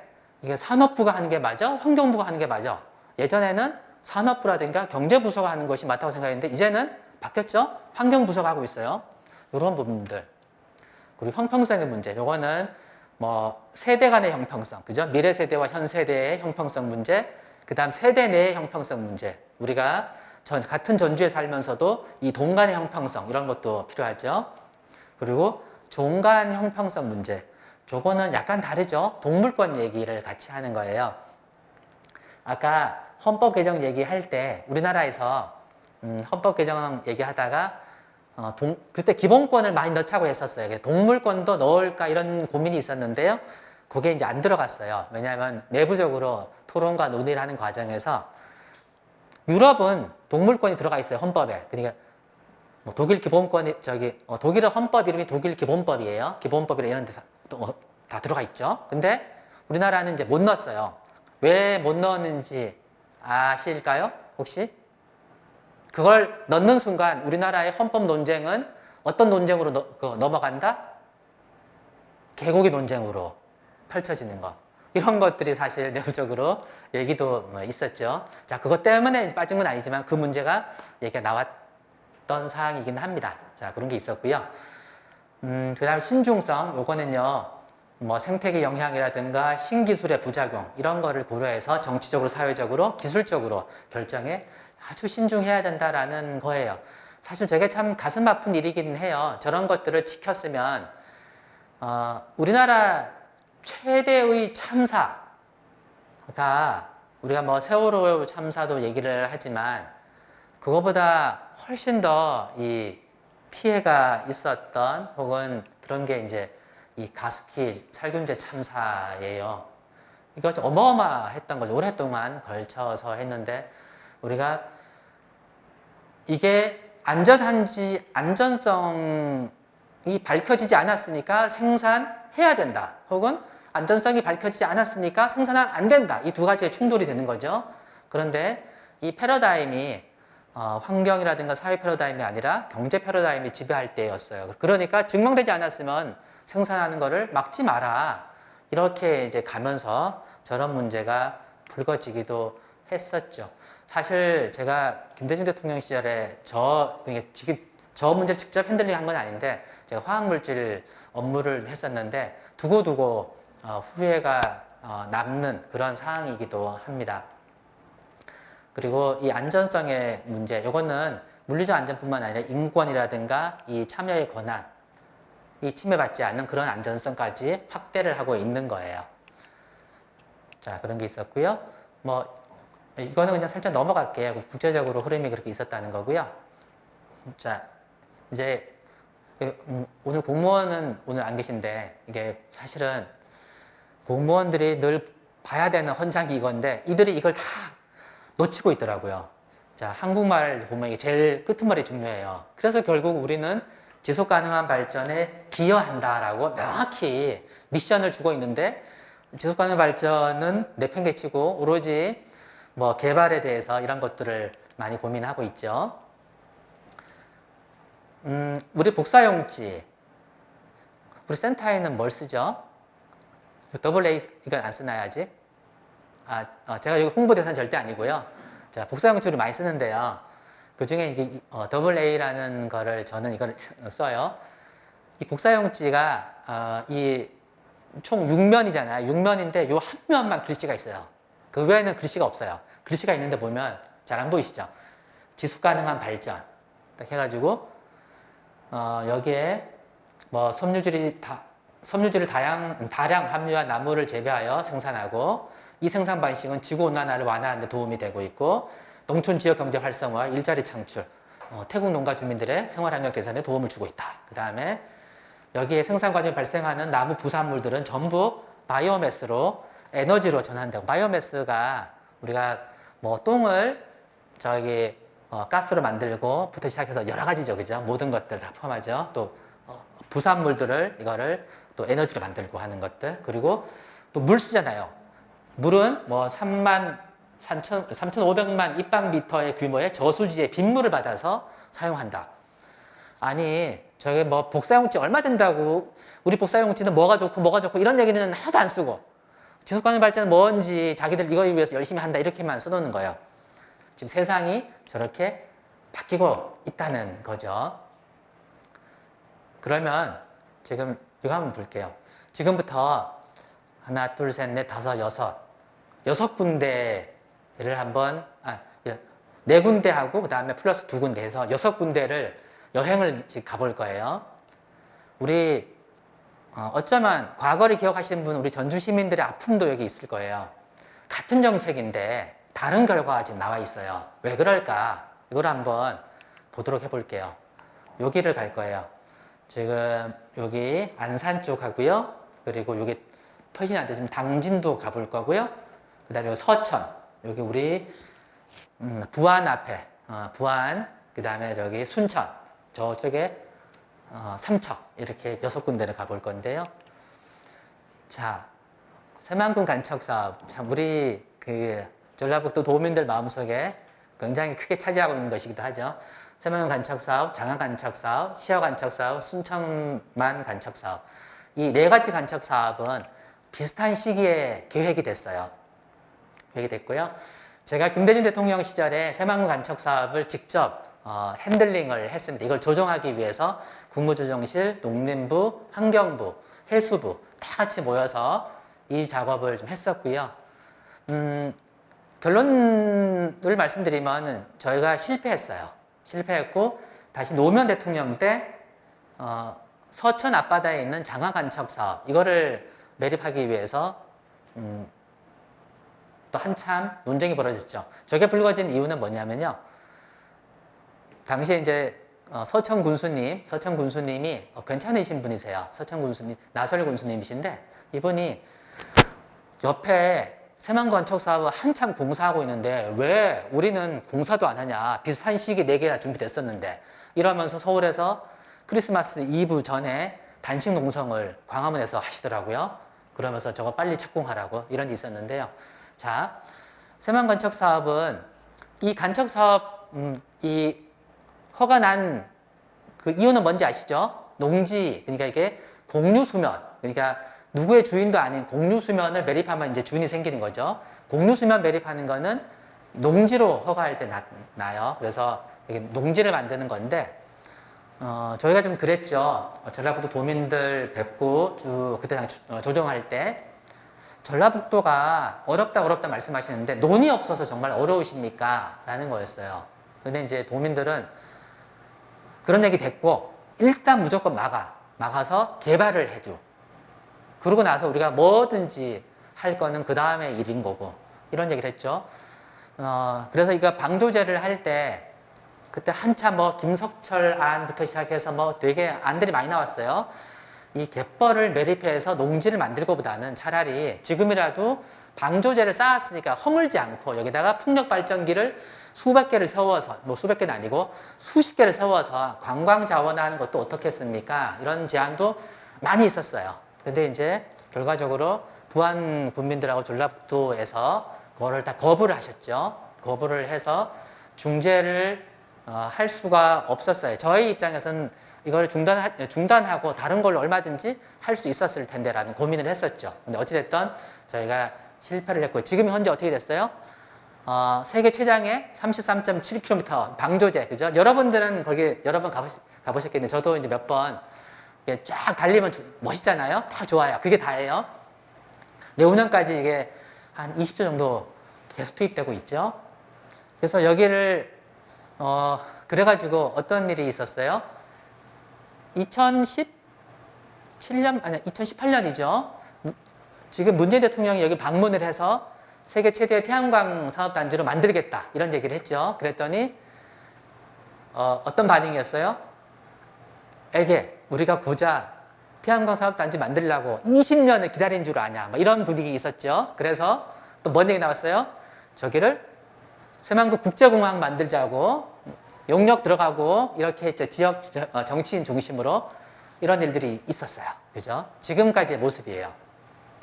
자, 저희는 이 아픔을 가지고 있어요. 그랬더니 또 서천에서 또 그러시네요. 또 서천은 군수님까지 서울 와서 그 추운 날 단식 투쟁하신다고 하고 계시고 아주 그냥 저희가 아주 힘들었어요. 근데 한번 실패한 경험이 있어서 이 실패라는 거는 지속가능 발전으로 나아갈 수 있는 그런 방향에 대해서 얘기한 거예요. 자, 그런 의미에서 실패고 그러니까 혹시 상처받지 마세요. 그리고 저희 하는데 끝까지 저희가 이거는 절대 협의를 포기하면 안 되겠다 했던 거죠. 그래서 중앙부처에서 이때 했던 방식 그대로 계속 합니다. 하는데 대신 저희가 구체적인 안을 또 가지고 가요. 그래서 저거 위에 있는 저 사진 뭔지 아시죠? 저 가보셨을 거예요. 지금 아이들은 저기를 거의 다 갑니다. 서천 국립생태원이에요. 저게 어마어마하게 큽니다. 지금 저게 하나가 그 큰 돔이거든요. 저기 돔 안에 뭐 열대관, 아열대관, 그 다음에 이제 뭐 극지방 뭐 이런 게 다 있습니다. 그래서 연구 기능과 전시 기능이 다 있어요. 그래서 한국 최고의 이 생태 학습장이 되기도 하고 연구 시설이기도 하죠. 자, 저걸 만들었어요. 그리고 여기서부터 한 20분만 더 가면 저거 아래쪽에 있는 사진. 국립해양생물자원관을 만든 겁니다. 저희 가면은 한국에 있는 모든 해양 생태계, 해양 생물들은 저거 다 볼 수 있어요. 그리고 갯벌을 매립하지 않고 어떻게 했어요? 내륙에 생태산업단지를 만드는 걸로 이렇게 해서 처음에 반대하시다가 군수님부터 시작해서 군수님이 또 이제 주민들 설득하는 거죠. 충남도도 수용하겠다. 이렇게 해서 수용을 했어요. 자, 똑같은 사안이에요. 똑같은 사안이고 똑같은 저희가 중재를 하고 조정 작업을 했었는데 안을 끝까지 거부해서 오로지 그냥 개발해라 라는 입장이었고 저기 서천 같은 경우는 그럼 지속가능한 발전을 위해서 중앙과 지방이 상생할 수 있는 모델을 만들어 보자 이렇게 이제 했던 거예요. 저기 지금 제 기억으로는 예산이 저게 전체가 다 서천은 5주가 좀 안 들어가게 했던 걸로 기억해요. 지금 모습은 엄청나게 달라졌죠. 수백만 명이 가는 곳이기도 하고요. 자, 그런 게 있었고요. 그리고 시와 간척 사업도 과거에 비슷한 시기에 간척 사업이 준비됐어요. 여기를 가보신 분도 계시겠지만 80년대 이 건설 붐이 쫙 있다가 이 건설 붐이 다 이제 끝났어요. 그러니까 그 많던 장비 어떻게 해요? 장비 놀리면 안 된다. 그래서 옛날에 루즈벨트가 있던 뉴딜 사업처럼 지금 그린 뉴딜 말고요. 뉴딜 사업을 하자라고 해서 여기를 막 파는 거예요. 파서 방조제를 만들고 시와 호수를 만드는 공사를 해요. 5천억 들었습니다. 처음에 계속 얘기가 나왔어요. 저거 하면 안 된다라고. 나중에 저거 다 썩어서 살릴 수도 없을 거다라는 걱정을 되게 많이 했죠. 그런데 결과적으로 어떻게 됐어요? 이때 당시에 사진이, 인공위성 사진이 신문과 TV에 엄청 나왔습니다. 어떻게 나왔냐면, 그게 1990년대 지나서, 공사는 80년대 했지만 90년대 돼서 알려졌죠. 인공위성 사진이, 방조제 기준으로 안쪽에 있는 그 호수는 까맣게 썩어 있고요. 이 바닷가는 파란 모습의 사진이 게시가 된 거예요. 이 안쪽을 어떻게 하려고 해도 안 되는 거예요. 농업 용수로도 사용할 수 없도록 다 썩어버렸어요. 그러니까 어떻게 해요? 이거 틀 수밖에 없는 거예요. 틀면은 이 바다에 있는 외해가 다 죽는다. 그래서 환경동연합이 보트 타고 방류 못하게 시위를 하죠. 시위를 하면은 방류를 못합니다. 사람 죽으면 안 되니까. 또 경찰은 또 끌어내고 이런 일이 있었죠. 결국은 뭐 방법이 없었어요.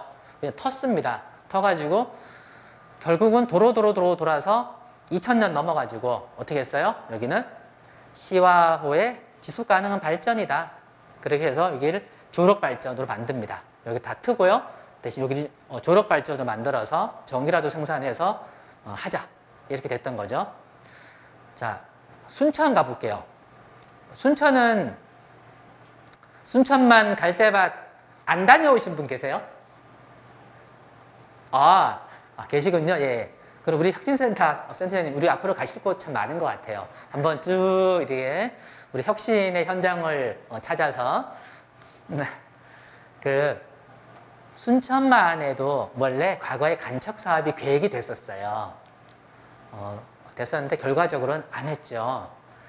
그 순천만 갈대밭에 대한 사람들의 관심이 되게 높았고 많이 갔잖아요.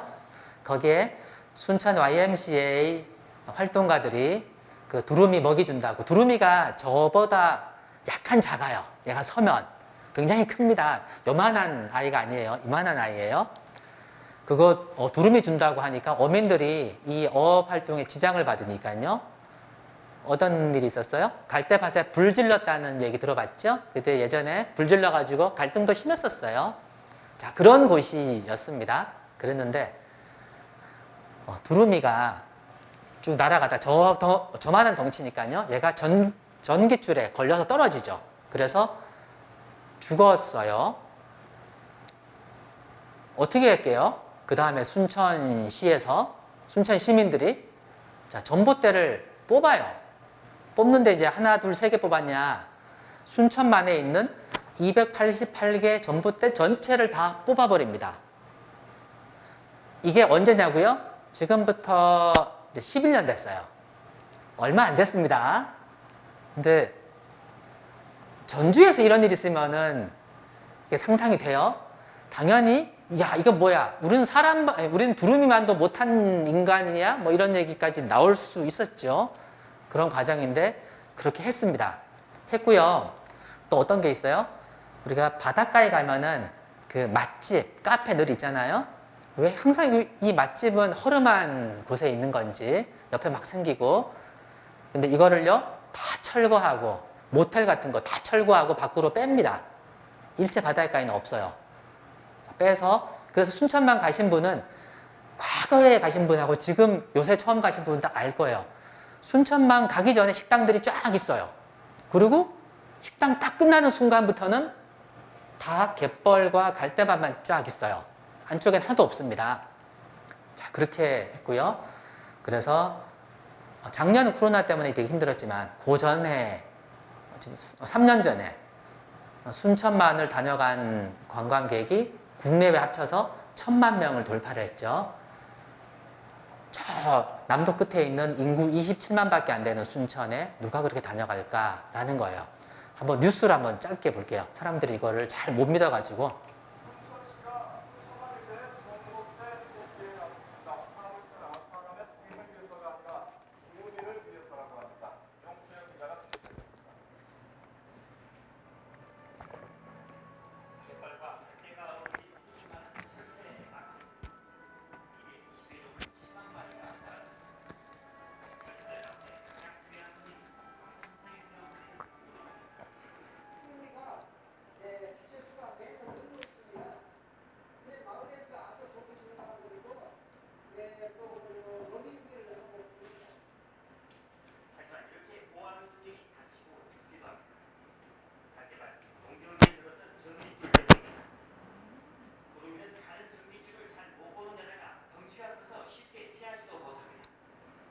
중간에 끓이면 끓여집니다. 그래서 끓을 때 쉽게 끓어지는 끓이는 그게 있습니다. 끓여지면서 한국식으로 쓰는 것에 대한 이걸 드셨을 때 골절이 되죠. 그 골절이 4년 동안 보고된 두루미 사고 15건 가운데 절반가량이 전기줄 때문입니다. 순천시가 순천만 주변에 전봇대 280여 개를 모두 뽑는 작업에 나섰습니다. 순천시는 전기가 필요한 농민들에게 18억 원을 들여서 원동기를 지원하기로 했습니다. 이렇게 되면 자연스럽게 구름이들도 더 많이 올 것이고 또 인간과 더 가까이 할 것이고 우리 삶이 훨씬 더 풍부해질 겁니다. 두루미를 위해서 전봇대를 뽑는 것은 세계적으로도 드뭅니다. 전시주가 사라지면 당장은 불편할 수 있습니다.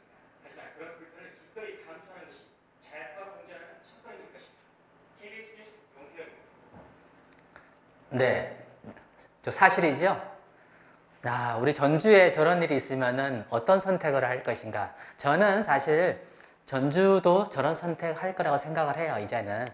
그러니까, 자, 요 네 가지를 한번 보면, 아까 경제적인 측면, 새만금 간척 사업은 우리 사실 저한테는 굉장히 아픈 그런 과거로 남아 있어요.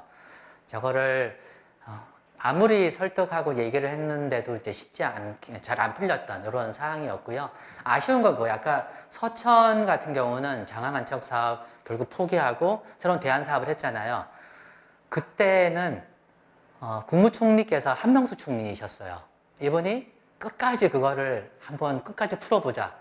끝까지 얘기를 하시면서 그리고 나중에 저희가 노무현 대통령께 마지막 보고를 올릴 때 이렇게 해서 지역과 중앙의 상생, 지속가능 발전의 모델로 그렇게 해 나가기로 하겠습니다라고 하는데 노무현 대통령께서 어떻게 코멘트를 했냐면 그 얘기를 했어요. 사실 그분은 서천에 선물 주고 싶은 마음이 있었죠. 이걸 개발하려고 마음은 먹었는데 포기할 것도 있었는데 국무총리께서 끝까지 한번 해보신다고 하셔서 기다려줬습니다. 근데 결과적으로는 매우 잘 됐습니다. 이렇게 이제 코멘트를, 그때 우리는 이지원으로 보고하거든요. 그렇게 코멘트를 했었죠. 근데 보시면 순천만은 경제적인 거를 생각하지 않고 두루미를 생각했잖아요. 두루미와 순천만 환경을 생각한 거예요. 근데 환경을 살렸더니 결국은 어떻게 됐어요? 1,000만 명이라는 관광객이 오게 되고 자연스럽게 지역 경제가 활성화되고 순천 괜찮네. 이게 돼버렸던 거죠. 자, 그런 차이들 우리가 어떤 선택할 것인가 고민이 필요하고요. 자, 이제는 한 두 군데를 한번 더 가볼게요. 당진 화력, 삼척 화력 해놨는데요. 둘 다 똑같은 겁니다. 여기 뭐냐면 당진 같은 경우는 둘 다 화력 발전소 만드는 거예요. 여기는 그 SK에서 만드는 거고요. 삼척은 포스코에서 만드는 거예요. 당진 같은 경우는 2016년이었죠. 요때 어떤 일이 있었냐면 당진 시장님이 서울에 와서 단식 농성을 합니다. 왜 단식 농성하냐면 지금 가장 고밀도의 세계 최고의 고밀도의 화력발전소가 당진에 있는데 또 여기다가 두 개를 더 짓는다? 절대 안 돼. 하고 단식 농성을 펼치는 거예요. 그래서 이때 많은 사람들이 뭐 방문을 하고 그랬었는데 저도 한번 갔습니다. 시장님 좀 뵈러 갔었고 결국은 어떻게 됐냐면 정부에서 그거를 수용을 이제 하게 됩니다. 뭐 지자체장이 그렇게 하고 있고 옆에 또 환경단체 의장, 환경운동이나 의장 단식하고 뭐 이러시는 거예요. 그래서 원래 두 개를 짓는 거잖아요. 그래서 한 개는 이렇게 이게 그 부지입니다. 여기를 짓지 않고 태양광 발전 단지로 만들어 버렸어요. 그리고 또 한 개는요, 그거는 가스 발전으로 하겠다. 지금 하고 있죠. 이렇게 바꿨습니다. 했고요. 비슷하게 준비됐던 건데 삼척 화력을 한번 보세요. 삼척 화력은 뉴스에서 이번에 최근에 종종 나왔어요. 보신 분 아시겠지만은 이게 아주 애물단지가 돼 버렸죠. 근데 여기는 끝까지 짓겠다라고 했던 거예요. 그런데 어떠한 변화가 있었냐면 우리 이게 탈석탄 금고 이런 얘기 들어보셨어요? 탈석탄 금고 이게 금고가 사실은 이제 은행이잖아요. 우리가 전주시청은 그 금고가 전북은행이죠. 전북은행인가요? 네, 전북은행이 있는데 지금 뭐 서울시청은 우리은행이고요. 그러니까 이게 시 자금을 관리하고 있는 은행을 금고 그렇게 표현하잖아요. 근데 많은 이 은행들이 탈석탄 투자를 얘기를 합니다. 왜 그러냐면 이미 지자체장들의 상당 부분, 그 다음에 전국의 시도 교육감들이 선언을 했어요. 우리 이 교육청의 예산을 관리하는 은행은 탈석탄 금고에 가점을 주겠다. 그러니까 이제 그러면 이걸 계속 운영하려면은 탈석탄 금고를 해야 되는 거예요. 그러니까 우리는 석탄 산업에 투자하지 않습니다. 선언해야 되는 거예요. 근데 이번에 여기 보세요. 한화 자산운용이라든지 KB자산운용 이런 데 18개 자산운용사가 이 삼척 화력의 이름이 이제 삼척 블루파워예요. 회사채 인수를 안 하는 걸로. 그래야지만 저걸 안 해야 다른 우리가 뭐 관공서의 은행을 우리가 맡을 수 있으니까 그렇게 되는 거예요. 아주 난감하죠. 저 회사 입장에서는. 그리고 또 은행들이 지금 석탄 대출 이런 걸 어떻게 해야 되나 막 난리가 났죠. 저거는 점점 더 앞으로 확산될 거예요. 그러니까 똑같은 사안인데 여기서는 이렇게 싹 바꾼 거, 그리고 저기서는 바꾸지 않은 지금 현재의 모습이 갈려져 있는 거죠. 어떠한 선택을 하냐에 따라서 지속 가능한 사회를 가기 위해서 뭐를 선택할 거냐 이런 고민이 필요하죠. 그래서 중요한 것은 결국은 속도가 아니었던 거예요. 방향을 잘 잡는 거라는 거였죠. 아까 우리 순천만과 새만금, 그 다음에 서천, 시화호를 보면 결국은 방향을 찾아가는 거였던 거죠. 자, 그럼 이제 지속가능 발전 목표에 대해서 한번 이것만 살짝 살펴보고 오늘 마무리하는 걸로 가볼게요. 유엔이 사실 참 비효율적인 조직이긴 해요. 그래서 뭐 유엔 개혁 늘 얘기를 합니다만 인류 공통의 목표를 설정을 합니다. 2000년 전에는 그 전까지 2000년 전에 그 논의에서 2000년부터 2015년까지 뭘 할 것인가 그래서 이 밀레니엄 디벨롭먼트 골 해가지고 새천년 개발 목표라고 이걸 설정을 했고요. 그 다음에 2015년까지 했는데 8개 목표밖에 안 돼요. 근데 이것을 나중에 봤더니 거의 지켜지지 않은 거예요. 그래서 안 되겠다. 이제는 목표도 8개가 아니라 17개로 구체적으로, 그래서 세부 목표도 160개로 정하자라고 해서 했던 거죠. 근데 여기서 하나, 이거는 새천년 개발 같은 디벨롭먼트인데 왜 여기는 개발 목표고 저기는 발전 목표냐, 이런 생각을 살짝 하실 수 있어요. 우리가 제가 김대중 대통령 시절에요, 우리 그때 국무위원 간담회를 하는데 국토부, 그때는 건교부였어요. 건교부 장관이 얘기를 합니다. 지속 가능 발전, 이런 편보다도 지속 가능한 개발이 맞습니다. 디벨롭먼트는 개발인데 왜 발전이라고 쓰냐, 이런 얘기를 하고요. 근데 그 자리에서 이게 논쟁이 벌어졌죠. 딱 얘기하는 게 나중에 디벨롭먼트가 개발 맞아요. 그런 건데 이것이 앞에 서스테이너블이 붙는 순간은 이거는 우리가 성장의 한계라는 얘기 아까 했잖아요. 결국은 양적인 개발이 아니라 질적인 성숙, 발전의 의미로 봐야 되기 때문에 정확하게는 지속 가능이 붙었을 때는 지속 가능한 발전인 거다. 지속 가능한 개발이라는 건 없는 거다라는 거죠.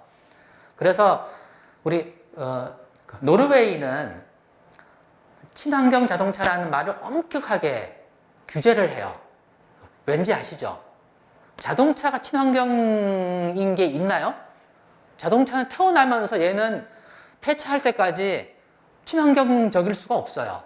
근데 이제 처음으로 전기차에 대해서는 친환경이라는 말을 쓰게끔 했거든요. 그러니까 친환경적인 국토 개발, 이런 말도 사실은 어폐가 있다고 얘기를 하죠. 그래서 성경을 읽기 위해서 촛불을 훔치는 것과 같은 거 아니냐 이런 그런 개념까지도 얘기를 한번 했었죠. 자, 그래서 양적인 성장이 중요한 게 아니라 질적인 성숙을 의미하는 발전으로 쓰는 게 맞다라는 거고요. 우리는 그런 개념을 이해하자고요. 그래서 인터넷상에서는 지속 가능한 개발 목표라고 쓰는 곳이 있어요. 그거는 보통 이제 개발 마인드가 있으신 분들, 그리고 외교통상부가 지속 가능 개발 목표라고 많이 썼어요. 근데 이제는 용어를 바꾸기로 했습니다. 지속 가능 발전 목표로. 왜냐하면 외교통상부 입장에서는 저개발 국가를 지원하는 것이 늘 익숙해요. 그래서 개발 목표라고 얘기를 하죠. 이렇게 돼 있고요. 8개 목표, 21개 지표가 있었는데 저거를 막상 해보니까 뭐 빈곤 퇴치, 아우 저거 평가를 하는데 빈곤은 점점 더 심해지고 그래서 바꿔야겠다 해서 17개 목표, 169개 세부 목표로 이렇게 진행을 하고 있죠. 요거는 안쪽에는 새천년 개발 목표 8개고요. 이거를 포용하고 있는 17개 지속가능 발전 목표입니다. 구체적으로 세분화되었죠. 지속가능 발전 목표, 이 이름하고요. 우리가 이제 이런 얘기하면 딱 알아들어야 돼요. 어젠다 2030. 딱 그러면 어젠다 2030 이퀄 지속가능 발전 목표. 이게 딱 나와야 되는 거예요. 그래서 외국에 회의 가면은 어젠다 2030이라고 보통 얘기를 해요. 그럼 저게 SDG구나 라고 얘기를 하시면 되고요. 그 다음에 이제 아무도 뒤처지지 않는 그런 거를 추구하고 있죠. 그래서 유엔도 뭐 이런 걸 좋아하더라고요. 한국처럼 OP. 자, 그죠? 이렇게 people, 사람, 플래닛, 지구, 그 다음에 프로스페러티, 번영, 피스, 평화, 파트너십 이렇게 5개로 나눠가지고 17개가 배치가 됩니다. 아까 제가 살짝 그랬죠. 에너지가 우리나라는 여기 환경에 가 있는데 UN 분류에서는 경제로 가 있어요. 왜냐하면 UN 차원에서는 이게 글로벌 시스템에서는 에너지가 경제 문제거든요. 그래서 저 문제가 저기 들어가 있고 저게 나중에 나아가면 환경 문제로 저기 에너지가 들어오게 되죠. 자, 이런 게 있고 구체적인 목표는 이렇게 되어 있습니다. 17개 목표를 하고 있고요. 자, 그러면은 이제 거의 끝나가고 있는데 저기 UN 보고서를 원래 잘 안 보여주는데 이번엔 좀 특이한 게 나왔어요. UN 보고서가 참 벙벙해요. 우리가 국제회의 같은 거 우리 앞으로 많이 하실 거잖아요. 국제회의 하면 이게 되게 폼나고 좋은데 얘기되는 거는 다 벙벙한 얘기죠. 그냥 그 인식을 같이 한다. 그래서 공동으로 함께 보조를 마치기로 했다. 그래서 뭐 어쩌라고. 유엔이 특히 그래요. 유엔은 우리가 EU로 대표되는 나라와 그 다음에 이제 미국 중심으로 한 선진국들, 그 다음에 G77, 개발도상국 G77이에요. 여기다 플러스 차이나 한 그룹으로 목소리 냅니다. 우리는 한국 뭐 주스칸스 그룹 해가지고 한국 뭐 뉴질랜드 이렇게 해서 캐나다 이런 식으로 쭉 같이 모여서 막 해요. 다 입장이 다르니까 이 협상이 잘 안 되는 겁니다. 그런 게 있고요. 국제회의에서 2015년도 아까 지속가능 발전 목표가 2015년도 채택됐다고 했죠. 그리고 2015년도에 채택된 국제협정이 있어요. 2개가 있거든요. 하나가 지속가능 발전 목표예요. 하나가 뭐예요? 이거 다 아시죠? 예, 맞습니다. 예. 파리 협정이 2015년도에 2개가 채택이 됐어요. 이게 SDG가 먼저 채택이 됐고요. 연말에 파리 협정이 채택이 돼가지고 이 2가지가 지금 쌍두마차로 가고 있는데 이거를 합해야 된다라고 지금 얘기를 하고 있어요. 국제사회에서는. 올해 국제사회 UN 보고서가 좀 특이하게 나와서 그러는데 지구를 살리는 과학적 청사진 발표를 했어요. UN은 UN 조직 본부가 있지만요. 보통 일은 누가 해요? 산하기관들이 있습니다. UN에서 교육을 전담하는 거 어디죠? 유네스코. 그리고 UN에서 환경 문제를 총괄하고 하는 데는 UNEP 이런 거죠. UN에서 개발 이런 거 총괄하는 데가 UNDP 이런 데고 UNEP가 발표를 했는데요. 왜 이걸 제가 가져왔냐면 그 전까지는 맨날 벙벙한 얘기만 했는데 처음으로 UN이 신기하게 정부와 기관뿐만 아니라 개인이 속해 있는 가정에 대한 책임을 이번에 강조를 한 거예요. 그래서 전 세계 이산화탄소 배출량의 3분의 2가 가정과 관련돼 있다. 즉 우리 개인과 관련되어 있다는 그런 것이죠. 그래서 사람의 선택이 중요하다는 거예요. 건물을 아무리 제로 에너지 빌딩을 만들면 뭐합니까? 거기에 살고 있는 사람 따라서 에너지 사용이 천차만별이거든요. 결국은 사람이 중요한 걸로 계속 얘기를 하고 있죠. 그래서 뭐 종으로서의 위협을 받는 거, 그리고 결과적으로는 지속 가능한 소비와 생산을 해야 된다라는 거예요. 그래서 지속 불가능한 이 소비와 생산을 정리를 해야 된다라는 그런 메시지를 분명히 하고 있습니다. 그리고 요거는 이제 지속 가능 발전 보고서 작년에 나왔던 지속 가능 발전 목표와 코로나19 이걸 했던 건데요. 요거는 원래 이제 잘 알려지지 않은 거였는데 우리 코로나19 그러면 맨날 인터뷰 때 나오는 그 교수 중에 한 분이 이재갑 교수 기억하시죠? 이분이 이제 뉴스에서 이 얘기를 하는 거예요. 그때 당시에는 최근에 나온 UN 보고서에 따르면 UN 지속가능 발전 목표와 코로나19라는 보고서 이거예요. 이거에 따르면 한국이 코로나 대응을 너무 잘하고 있다. 그런 것이 정리되어 있어요. 근데 그 보고서는 원래 그거를 뭐 메인으로 하는 건 아니고요. 이렇게 17개에 대해서 하고 있는데요. 우리나라에서 보면 이 빨간 색깔은 위협이 되고 있는 거예요. 5번 성평등이라든가 10번 불평등, 13번 기후위기, 17번 파트너십 이런 부분에 있어서 우리나라가 조금 위협 요인이 있다. 하나는 달성된 걸로 나와요. 뭐죠? 예, 전 세계에서 한국이 유일하게 가장 선두로 나가는 게 4번 교육입니다. 교육 분야는 뭐 우리나라 타의 추종을 불허하는 그런 상황이기도 하죠. 그래서 오바마 대통령이 틈만 나면 한국의 교육 얘기를 했던 그런 것이기도 해요. 그리고 지금 요거는 우리나라의 트렌드가 지금 잘 하고 있다. 1번이 이제 빈곤 감소 이런 거예요. 잘 하고 있다. 이런 거고 잘 안 되고 있다라는 게 뭐예요? 자, 15번. 그렇죠. 15번이 저기 육상 생태계예요. 잘 될 수가 없죠. 우리가 뭐 땅만 보면 뭐 개발하고 야금야금 뭐 하는데 당연히 저기 줄어들고 있죠. 그러니까 원래는 줄어든 만큼 다른 곳에 대체 부지를 만들어서 나무도 옮기고 싶고 뭐 해야 되는 건데 그런 게 잘 지켜지지는 않습니다. 자, 그러면 우리 전주의 지속가능 발전은 혁신센터가 좀 챙겨나가는 것도 필요하죠. 앞으로 모든 거에 초점 거의 맞춰질 거니까요. 근데 일단 지속가능 발전 관련해가지고 우리가 그럼 우리 사업이 어떻게 적용을 할 거냐라는 거, 평가할 때 어떻게 할 거냐라는 거예요. 이렇게 하면 사실 됩니다. 되게 쉬워요. 경제, 사회, 환경 이 세 가지 축으로 보면 이 사업이 어떤 사업이 정책이 이 중에 하나는 반드시 현저하게 기여를 합니다. 자, 그건 다 당연히 하겠죠. 하는데 중요한 거는 혹시 다른 영역을 저해하지 않는가라는 거예요. 이게 만약에 우리가 새만금이라는 거를 이 큰 틀에서 봤을 때는 당연히 우리 경제성이나 이런 측면에 기여할 수 있겠죠. 그리고 혹시 우리 주민들도 좋아할 수도 있고. 그런데 환경 영역은 현저하게 저해하는 거죠. 그럼 이런 사업은 지속 가능성에 부합하지 않을 수도 있구나. 그럼 어떻게 할래? 이런 고민을 해야 되죠. 사실은 서천이 이런 거에 딱 봤을 때 부합하게 했던 거죠. 그래서 그건 아니구나. 그럼 대신 뭘로 할까? 했더니 모든 국민들이 만족한 결과가 돼버렸죠. 그리고 이제 좀 더 구체적으로 한다고 하면 17개의 목표 중에 하나 이상을 현저하게 개선하겠죠. 기여하겠죠. 그런데 혹시 다른 목표를 저해하지는 않을까라는 거. 요거는 사실 EU에서 예산 편성할 때 평가하는 그런 방법 중에 하나이긴 해요. 여기는요. EU는 하나를 더 해요. 뭘 하냐면 이게 사회적인 기준에 부합하느냐 뭐냐면요. 그 임금이라든가 그 다음에 인권이라든가 이런 것들을 잘 지키느냐 그런 것까지 측정을 해서 예산 반영에 포함을 하고 있습니다. 자, 그래서 우리가 앞으로 이제 우리의 파트너는 시민들도 있지만 행정도 있잖아요. 어떻게 할 것인가? 크게 이렇게 하시면 돼요. 이렇게 경제, 사회, 환경 측면, 그 다음에 협치, 거버넌스 측면에서 보는 거죠.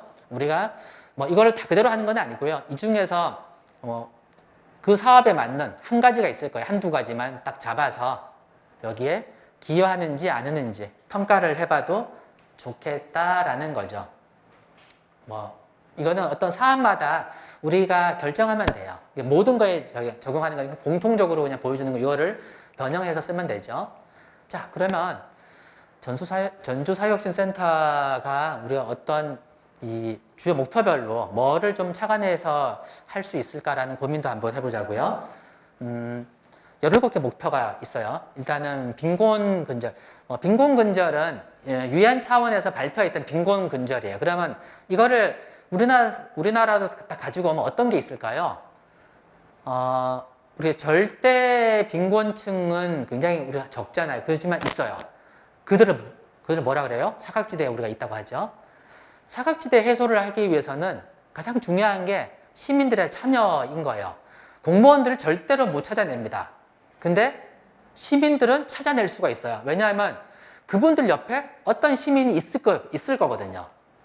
그런 부분. 그래서 이제 어떤 경우는 우리가 통장 반장님 계시잖아요. 은행 통장 말고요. 자, 통장 반장님을 아예 명칭을 복지 반장님으로 임명을 해버리는 거예요. 근데 이분들은 나는 복지 통장이, 나는 복지 반장이야. 그래서 내 주변에 어려운 사람들이 뭐 없나? 그러니까 이 집이 전기세가 5개월치가 밀렸네. 그러니까 얼마 전이었죠. 얼마 전 뉴스에 1년치의 전기세, 수도세가 밀려있는 아파트예요. 그걸 알고 있더라, 관리사무소도. 그런데 결국 그 집이 극단적인 선택을 했죠, 이번에. 그 정도 밀렸으면 누군가 그 아파트에 있는 반장, 통장님 사세요, 사실은. 아니면 입대비에서라도 챙겼으면 그 사실을 우리 옆에 있는 공무원한테 알려만 줬어도 이런 문제가 없었을 텐데 라는 거죠. 그러니까 시민은 시민이 지키는 이런 부분이 좀 필요하죠. 그래서 시민의 참여와 노력을 어떻게 우리가 좀 이끌어낼 수 있을까 이런 고민이 있을 수 있고요. 2번이 기아 해결과 또 지속 가능한 농업 부분이에요. 그러면 이쪽에는 우리 전주가 참 잘하는 거 있죠. 로컬 푸드, 이 식량 주권. 정말 이거는 이 모델을 우리는 좋아. 지금 있는 거를 새로 할 필요 없어. 있는 거를 전국으로 홍보만 해주자. 이러한 노하우와 이런 것들을 전달만 해주자. 이런 것만 해도 혁신의 전초기지가 되지 않겠어요? 예를 들면요. 이런 것들. 자, 3번 이거는 이제 보건 웰빙 부분이거든요. 올해 이제 시범 들어가고 내년부터 본격화되는 게 커뮤니티 케어가 있어요. 사실 여기에서 우리가 챙겨지지 않는 사람들을 다 놓치지 않고 해주겠다. 우리가 유엔에서 말하는 거 단 한 명도 뒤처지지 않는 세상. 그거를 만드는 게 어젠다 2030이고 지속가능 발전 목표잖아요. 그러면은 이 커뮤니티 케어를 잘 정착시키기 위해서 뭘 어떻게 우리 시민들은 해야 될 것인가라는 거. 그런 고민들을 좀 나누는 거. 좀 필요할 것 같고요. 4번이 이제 교육의 질인데요. 요거는 우리 생활 속 배움 공동체를 좀 확산해 나가는 거. 사실 우리가 혁신센터가 이 역할을 사실 하고 있어요. 왜냐하면 사람들이 일정 이상 모여가지고 뭐라도 바꿀 수 있는 거를 꿍짝꿍짝 얘기를 할 수 있고 사무작 뭘 만들어낼 수 있고 그렇게 실험하는 것 자체가 사실 생활 속에 이 배움 공동체가 확산되는 것이기도 하거든요. 이런 것들 어떻게 좀 할 것인가 고민도 좀 좋을 것 같고요. 그리고 이제 5번이 성평등인데 이 성평등 도시를 위해서 어떠한 좀 혁신을 해 나가야 될까? 뭐 이것이 이제 뭐 우리 성인지 예산 그런 걸로 가능한 부분인 거냐? 혹은 또 다른 어떤 뭐 지표를 가지고 또 해야 되는 건지, 혹은 또 새로운 여성이 행복한 세상을 만들기 위해서 제안을 해야 되는 것인지 이런 것들도 좀 고민을 해보면 좋을 것 같고요. 근데 이거를 다 해야 된다는 건 아니고요. 우리 각 영역으로 보면 한번 차관 사항을 생각해 보는 거예요. 자, 6번이 이게 식수와 위생, 물이에요. 근데 이거 할 때, 우리 환경단체들도, 전주의 환경운동연합도 있고, 뭐, 여러 환경단체들이 있는데, 지금 관심 갖는 것 중에 하나, 이 안전한 식수의 음용률이거든요. 그러니까 이 병입수가 가지고 있는 여러 가지 그 한계와 문제점도 이제 있고요. 그래서 가장 안전하고 싼 거는 우리가 수돗물인데 이것에 대한 인식이 많이 다릅니다. 그래서 수도꼭지 딱 열었을 때 가장 믿을 수 있는 물 중에 하나가 이제 이건데요. 요거를 음용률을 좀 높이는 방법은 뭐가 없을까? 이런 것들 고민하는 거 좀 좋을 것 같고요. 그 다음에 7번이 에너지잖아요. 요거는 신재생 에너지 확산하는 거 다 얘기하는데 중요한 거는 시민들의 참여가 없으면 말짱꽝이에요. 특히 이 부분은. 그래서 시민과 함께 이 신재생 에너지를 확산하는 방법이 무엇일까라는 거예요. 태양광 셀 하나, 이게 그 베란다에 설치하는 거예요. 그게 하나가 300W짜리잖아요. 근데 비용이 한 65만 원 들어요. 근데 지금 이건 좀 떨어졌어요. 이게 처음은 65만 원인데 65만 원일 때도 시민들이 그런 거죠. 만약 우리 전주 시민들이 모여서 얘기할 때 우리가 전기를 쾌적하게 쓰기 위해서 누군가는 미세먼지를 마셔야 되고 누군가는 원자력 발전소의 위험을 안고 살아야 된다면 우리가 그거를 줄여줄게. 어떻게? 우리가 전기를 생산해 볼게. 조금이라도. 근데 우리가 50만 시민이 모으면 그거를 못할 수 있겠어? 라는 거. 하면 함께 했을 때 달라지는 거죠. 그래서 지금 프로슈머 생산자가이면서도 소비자가 될 수 있는 이런 것도 있고요. 8번 좀 보면은 여기가 이제 취업, 경제 이런 파트를 가지고 있어요. 8번이요. 근데 여기서 뭐 청년과 사회적 경제의 조합 같은 거는 어떨까? 그러니까 우리가 지금 비어 있는 공간이 그러니까 지금 주류 경제가 확장할 수 있는 것이 한계에 서 있다고 얘기를 해요. 그러면 이 빈틈이 큰 건 아니다. 빈틈이 큰 건 아닌데 작지만은 이 사회적 경제 영역이 확산될 수 있고 커질 수 있는데 그 부분을 청년들이 이걸 함께 콜라보로 할 수 있는 방법은 없을까? 우리가 한번 그런 좋은 사례를 벤치마킹 혹은 아니 우리가 한번 시작을 해보자 뭐 이런 것도 괜찮을 것 같기도 하고요. 그 다음에 9번이 산업 혁신 인프라 부분이에요. 요거는 이제 구조를 좀 바꾸는 거거든요. 그래서 우리가 전주 옆에 저기 현대 뭐 이런 데도 있지 않습니까? 뭐 공장도 있고 하긴 하지만은 산업 기반의 좀 정의로운 전환을 해야 되는데 여기서 보통 우리가 지금 준비해야 될 거는 RE100을 어떻게 준비할 것이냐 이런 부분들 저걸 하기 위해서 우리 전주시는 혹은 행정에서는 시민들은 어떠한 도움을 줄 수 있을까 이런 고민들을 같이 나누는 거예요. 왜냐하면 그 기업은요 RE100을 하는 기업은 우리 시민들이 정말 칭찬해 줘야 돼요. 왜냐하면 그들은 비용을 감수하고서라도 우리의 이 터전을 지키고자 하는 열정을 자기들이 보이는 거거든요. 자, 그런 기업들. 자, 그리고 10번 같은 경우는 이제 불평등 감소이죠. 여기는 우리가 불평등 해소를 위해서 우리 지역의 혁신 방안이 뭐가 있을까라는 거예요. 그러니까 이게 자, 불평등에 있어서 이거를 보전할 수 있는 방법이 몇 가지가 있는데 사실 불평등에 가장 피해를 보는 분들은 이 얘기를 합니다. 소득 안전망을 만들어 달라. 그럼 소득 안전망을 어떻게 만들어 줄까?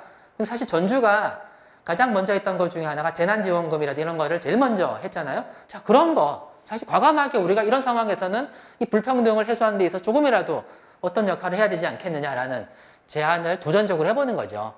그 얘기를 처음 했던 분들이 계셨을 테고요. 자, 11번은 도시 공동체예요. 여기는 이제 포용도시를 지향하는 게 되게 중요한 거거든요. 포용도시, 행복한 도시, 마을 공동체를 만들기 위해서 우리는 뭘 하고 있을까? 사실은 전주가 가장 잘 해오고 있는 영역 중에 하나이긴 합니다. 이런 부분은 있고요. 그 다음에 12번이 책임 있는 소비와 생산. 요거 할 때 소비와 생산 얘기할 때요. 이 순서가 있어요. 사람들은 그냥 막 책임 있는 생산과 뭐 지속 가능한 생산과 소비 이렇게 하는데 아니에요. 순서는 책임 있는 소비 혹은 지속 가능한 소비가 먼저이고 그다음에 생산이 후순인 거예요. 일단 우리 소비자가 시민들이 바뀌어가지고 어떠한 소비를 할 거냐가 되게 중요합니다. 그래서 요거를 책임 있는 소비를 하기 위해서 시민 참여로 플라스틱 제로 사회를 어떻게 만들 수 없을까? 전주는 사실은 뭐 있죠? 거기 저희 한옥 그 마을에 그 텀블러, 공용 텀블러 하는 거 얼마나 잘했어요. 그게 그런 모델 하나 만들어 그걸 가지고 우리는 확산만 시키자고요. 다른 지역에 우리 이런 거 했으니까 좀 해봐. 해서 그래서 뭐 혁신의 전초기지가 그런 거 아니겠습니까? 그런 것도 한번 해보고요. 그리고 13번은 이 기후행동, 기후위기를 어떻게 할 거냐는 건데 탄소 중립 실현을 위해서 전주 시민의 선택은 이게 정말 쉽지 않은 거죠. 제가 아까 말씀드렸듯이 우리 전주에 있는 뒷산을 뒷산을 산책하는 우리에게 석 달 뒤에 히말라야 K2를 등정하라고 하니 그런데 안 가면 우리가 모두가 죽을 텐데 가야 되는 거죠. 그 선택을 어떻게 할까?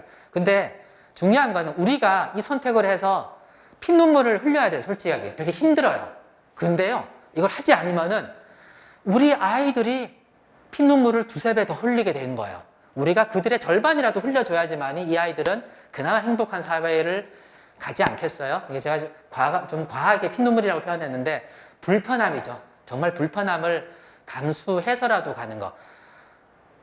유럽에서는 정말 그런 생각들이 그러니까 이게 손수건 쓰는 거 저도 참 반성 많이 합니다. 손수건 쓰는 게 익숙하지가 않아요. 그리고 텀블러 여러분들 집 텀블러 다 가지고 계신데 텀블러 가지고 다니는 것도 익숙하지 않은 그런데 외국은 아주 익숙하게 당연히 그들은 그렇게 배웠거든요. 또 그렇게 실천해야 된다고 생각하는 거니까 이런 것들을 우리가 해나가는 거예요.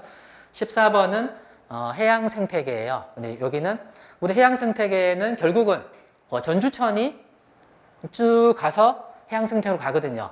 해양 생태계 한번 보세요. 85%가 85% 넘죠. 85%가 육상기인 쓰레기들인데 대부분이 플라스틱부터 시작해 다 내려오는 거예요. 그래서 어떻게 할 것인가? 그런 거 그렇게 하기 위해서 우리는 일단 우리 전주에 있는 하천의 제자연화라는 거 뭐 해서 가재가 다시 살 수 있는 거. 사실 가재가 살려면은 1급수 수질을 유지해야 되는 거죠. 어마어마한 거죠. 그런데 우리 아이들에게 그런 추억을 다시 줄 수 있는 세상. 그러니까 목표를 정할 때 우리 다 그런 거예요. 뭐 1급수 뭐 이런 얘기하면 시민들이 잘 몰라요. 근데 전주천에 가재가 다시 사는 전주천. 이걸 보면 모든 시민들이 맞아. 저거는 특히 어르신들은 그렇게 다 와닿죠. 뭐 그렇게 우리가 하는 것도 있고요. 자, 마지막이네요. 15번은 육상생태계예요. 그래서 육상생태계, 도시숲, 도시공원. 우리 사실 뭐 전주는 이게 이미 그 도시잖아요. 그래서 양쪽에 있는 그 녹지들도 많고 그런데 자꾸 있는 공원들을 자꾸 줄이는 거가 걱정이 많아요. 요새 빈집 같은 경우 우리가 전주가 한번 해보는 거예요. 전주가 워낙 그런 사례를 잘 하시니까 빈집이 있으면 이것이 탄소 중립에 참 도움이 안 돼요. 여기를 개발을 하든 뭘 하든 막 다 그렇게 되고 거기를 빈집을 뭐 계약을 해가지고 여기를 녹지로 만드는 거예요. 근데 공원처럼 만드는 거야. 공원처럼. 그래서 몇 년 동안 여기를 공원 만들어 놓으면은 사람들은 왔다 갔다 거기다 쉴 수도 있고요. 그러면서 좀 쾌적하게 또 도시 미관도 살릴 수 있고 이렇게 할 수 있잖아요. 여튼 숲이 많으니까 이거를 개발하고 없애도 된다. 이런 생각이 굉장히 많습니다. 대표적으로 대한민국 산이 65%가 산인데 저걸 개발한들 뭐가 문제냐라는 것 때문에 여러 가지 문제점이 있었거든요. 그래서 도시숲은 좀 지키는 거. 근데 우리가 도시숲 일몰제가 적용되잖아요. 그래서 그런 부분에 대해서 그러니까 이게 20년 동안 장기 집행하지 않는 도시공원으로 만들었어야 되는데 안 만든 거는 일괄 해제를 해버리는 거예요. 그래서 이거를 어떻게 할 것인가 우리 지역부터 이런 고민도 좀 필요하죠.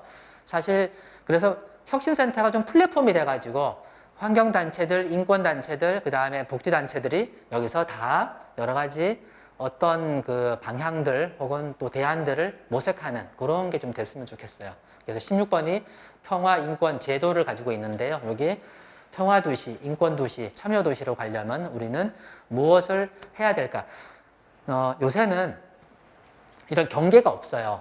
아까 말한 것처럼 긴급재난지원금 딱 얘기를 했는데 이거는 우리가 17개 목표로 보면 도대체 뭐지? 16번 당연히 들어가죠. 10번 불평등에 들어가죠. 그리고 아까 1번 빈곤감소라든가 여기에 여러 가지를 같이 우리가 하게 되거든요. 그런 부분들 어떻게 좀 할 것인가 고민을 좀 해보면 좋을 것 같고요. 마지막으로 이 파트너십. 원래 이 17번의 파트너십은 뭐냐면 국제사회와의 파트너십이에요. 그냥 ODA를 지원하거나 이런 부분들이 있거든요. 근데 우리는 전주시 안에서 민관의 파트너십 이런 것들을 많이 고려하시면 돼요. 그래서 민관 사안의 협치를 작동하기 위해서 참여를 어떻게 할 것인지 혹은 그들의 의견 수렴을 좀 더 수월하게 할 수 있는 뭐 플랫폼 같은 거는 필요하지 않을까? 뭐 이런 생각들을 하는 것도 괜찮을 것 같고요. 자, 마지막 슬라이드입니다. 제가 시간 다 채웠네요. 원래는 중간에 좀 쉬었다가 하려고 했는데 일단 근데 여러분들 참 대단하세요. 한참 그 졸릴 시간인데도 그렇지 않고 끝까지 하시니까. 자, 한번 쭉 돌아볼까요? 우리가 지속가능 발전은 지향해야 될 가치와 담론이에요. 이거는 우리가 피하려고 피해줄 수 있는 게 아니에요. 전 세계가 이미 저를 가고 있는 것이고 다만 우리는 무엇을 할 것인가. 그래서 이런 고민이 남아있죠. 그리고 지속가능 발전은 혼자서 할 수는 없어요. 이게 협치의 과정, 거버넌스의 과정이죠. 그리고 사회적 합의가 굉장히 중요한 부분이기도 하고요. 그리고 우리 혁신센터에서 전주시에서 이미 하고 있는 일이기도 해요. 이런 거고 그리고 이제 하고 있는 우리의 업무가 지속가능 발전 목표와 연관된다는 것들을 인식하면은 좋을 것 같아요. 어떤 지자체는 거기에 그 딱 가잖아요. 자, 평생학습과 딱 가면은 그 위에 쓰였어요. 지속가능 발전 목표 몇 번? 4번. 딱 써놓고 우리 평생학습. 그러니까 이 과는 우리는 지속가능 발전 목표 4번을 최대한 하고 있는 곳이야. 이렇게 인식하는 거죠. 우리 업무는 아까 말한 것처럼 17번까지 대부분 다 관련되죠. 그리고 결국은 영역별로 어떠한 실천을 하느냐가 굉장히 중요하거든요. 그래서 우리 혁신센터가 그런 실천에 있어서 이거를 해법 혹은 솔루션을 찾는 이런 과정을 많이 해주시는 것도 도움이 되지 않을까 이런 생각을 합니다. 자,